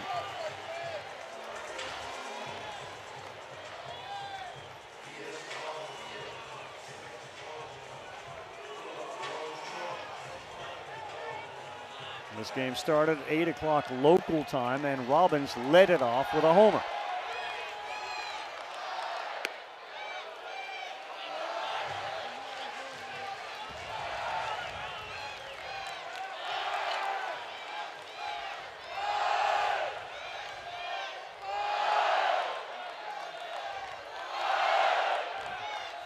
They set up way inside. He missed location, but Robbins grounds out to third, and that will do it.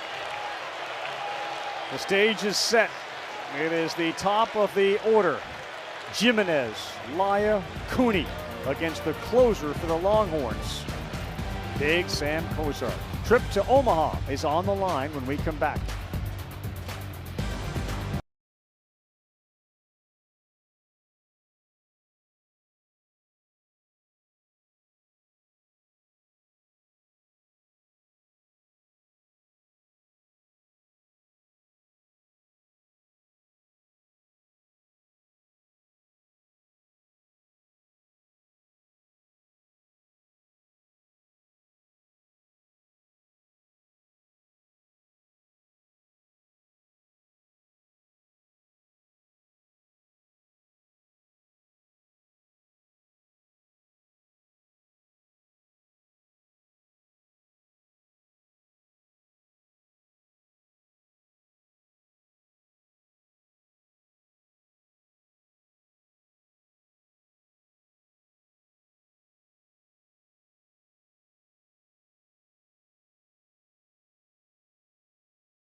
Everything comes big in Texas, including the butts. The Horns have hooked 6 College World Series titles, but none since 2005. Jim Schlossnagle has been to Omaha 7 times, but he has yet to celebrate a natty. Perhaps UT can finally make a U-turn on this year's road to Omaha. Longhorn fans, Berkey was right. The idea that it's been the drought that they talk about, the expectations are so high.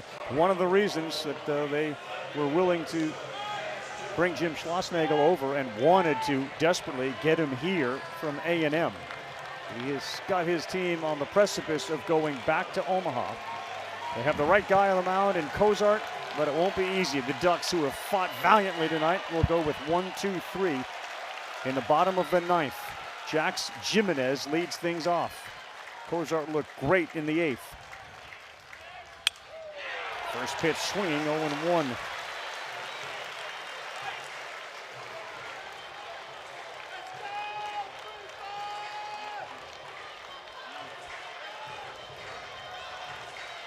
Laya, the freshman, good numbers against righties on deck.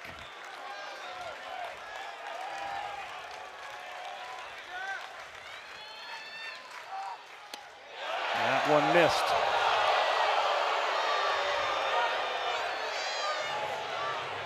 Cozart got into baseball at a young age, the bat boy at age 5 for High Point University. His father, Craig, was the head coach there at the time.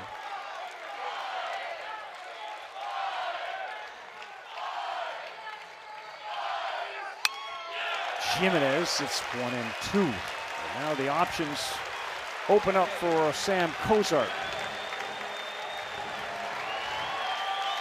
Yeah, a few put-away pitches for Cozart. Haven't seen the split yet.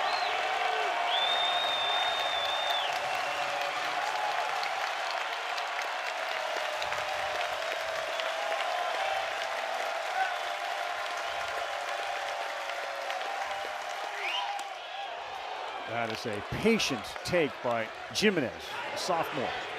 You would think after that, when you elevate a fastball, it's been fastball heavy in this one, that maybe the time that you do see the split here with a 2-2 count.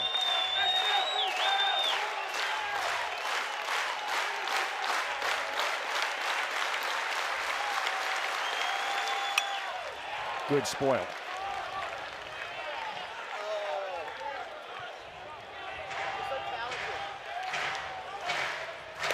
People know his brother Jacob, who's catcher in the Guardians organization.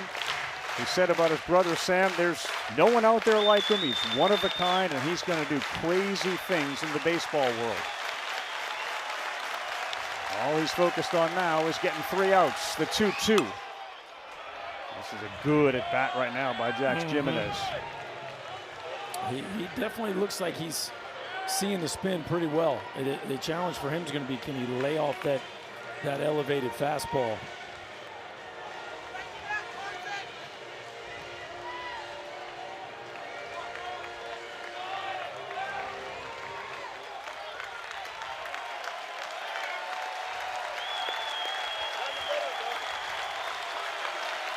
Jimenez trying to get on base as the tying run. And this one right to a Borba third baseman playing off the line, well positioned, 1 out. Well, we heard Schloss talk about earlier in the game, you agonize over where you put these infielders. Yes. Borba was in the perfect spot, and the Longhorns get a huge leadoff out. Yeah, for sure, he was in that same spot when Brooks missed the double by about 4 feet in the last half. And now Angel Laya. He's a freshman who's had much more success against righties than lefties. There is some power in this bat, 14 homers.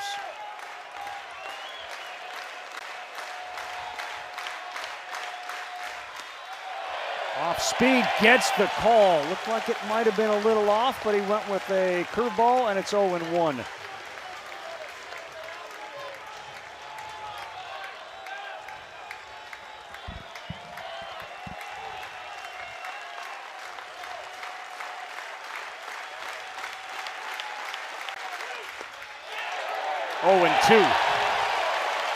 Feeling very good about that pitch. It's a pretty good one right there. The first one just clipped the outside part, but that was exactly what he was trying to do with it. Now he has a freshman Laya and an 0-2 hole.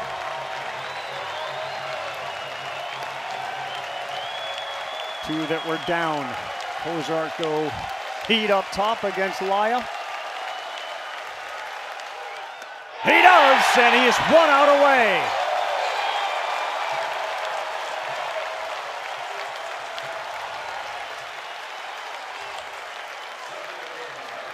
He's retired all 5 he has faced. He has struck out 3 of them.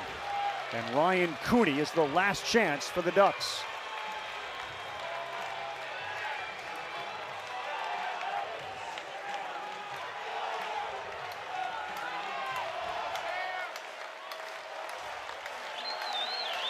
Lee Smith, the senior, is in the on-deck circle, desperately wanting one more chance.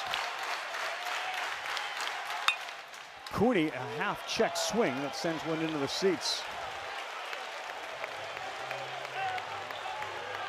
It's the first time he has thrown the split today. That time you can see the reaction of Cooney wasn't all that comfortable with it.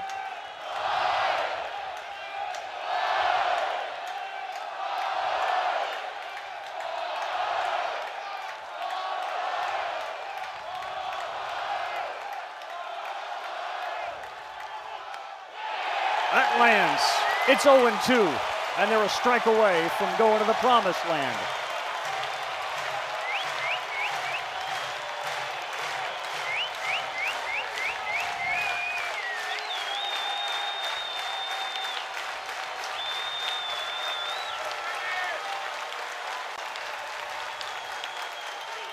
Kozar got him!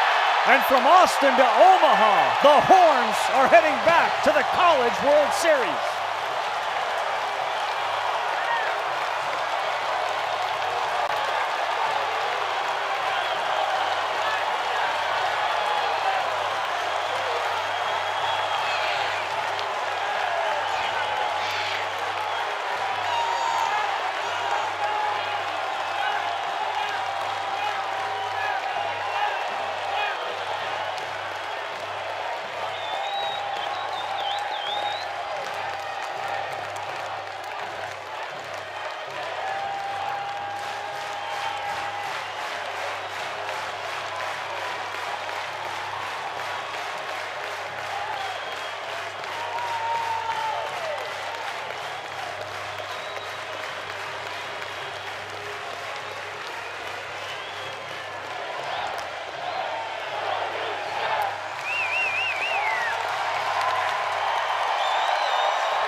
The man in the middle holding that trophy was bought here for one reason.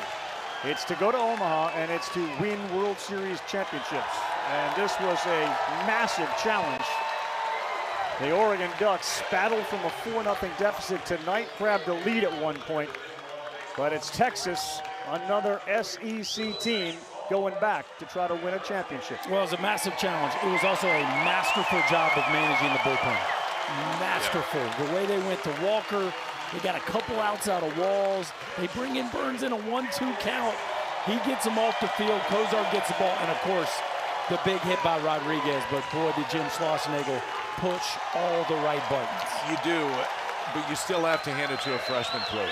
He does not look like a freshman. The stuff doesn't look like freshman stuff, and he didn't pitch like one tonight. Kozar faced the minimum over 2 innings, struck out 4, and nailed down the Longhorns' 39th trip to Omaha. He no longer has to prove his age by carrying around his birth certificate. He is a 19-year-old who looks like he's 30, but he had the maturity that you needed to close the door on the Oregon Ducks.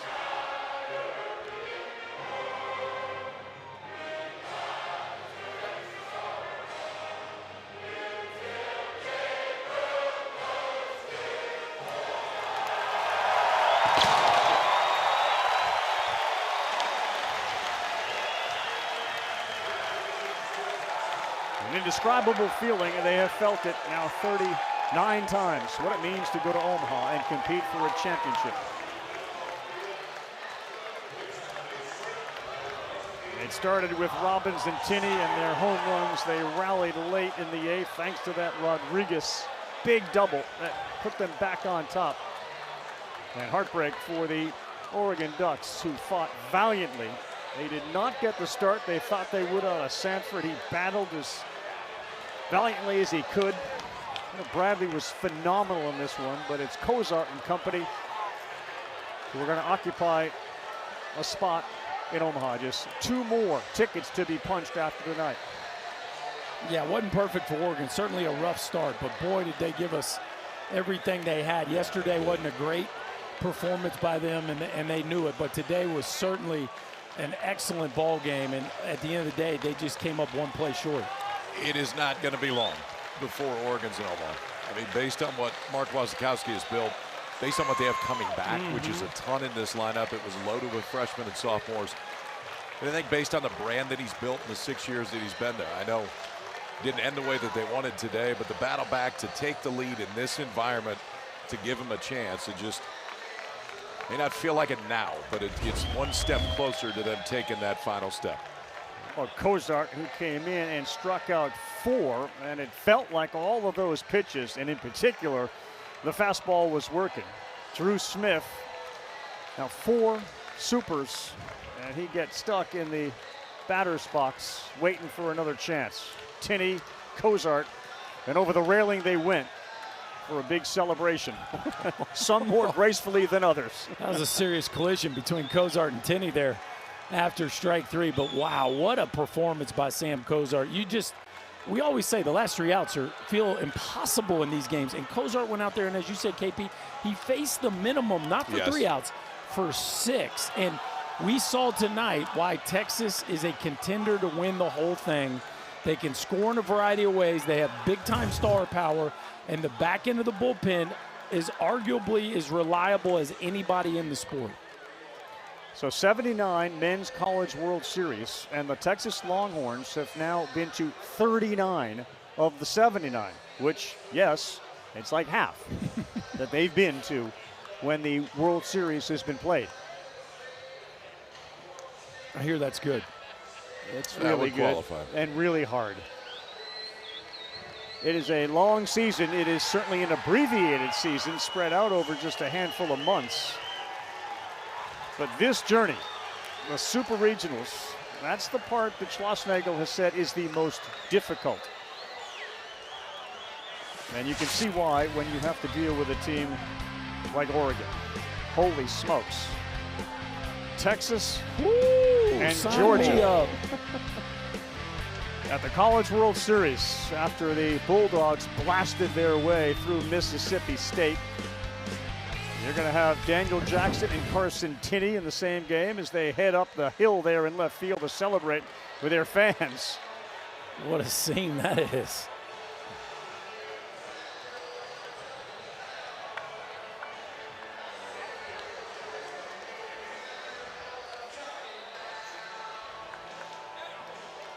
Across the country, we have seen similar celebrations, and on the other side, you always see the other end of the spectrum.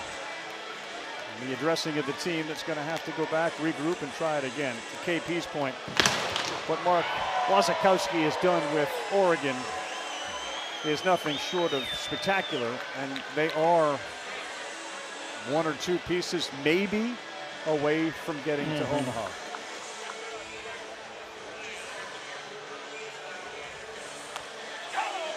Uh-oh. Now we got mayhem. We got players firing the cannon out in left field. They've earned that one. Country's going to get a chance to see the freshman Anthony Pack. I think we're ready for liftoff. Yeah. Yes, we are ready. I want to thank everybody that has been part of this very special crew. We look forward to seeing everybody in Omaha as well. People behind the scenes, certainly our great director, Jeff Evers, our producer, Billy Palladino. For Kyle Peterson and Chris Burke, I'm Carl Ravitch. Don't forget, 2 games, 2 series continue tomorrow, and we will see you in Omaha next Friday for Game 1 of the College World Series. The Horns win it.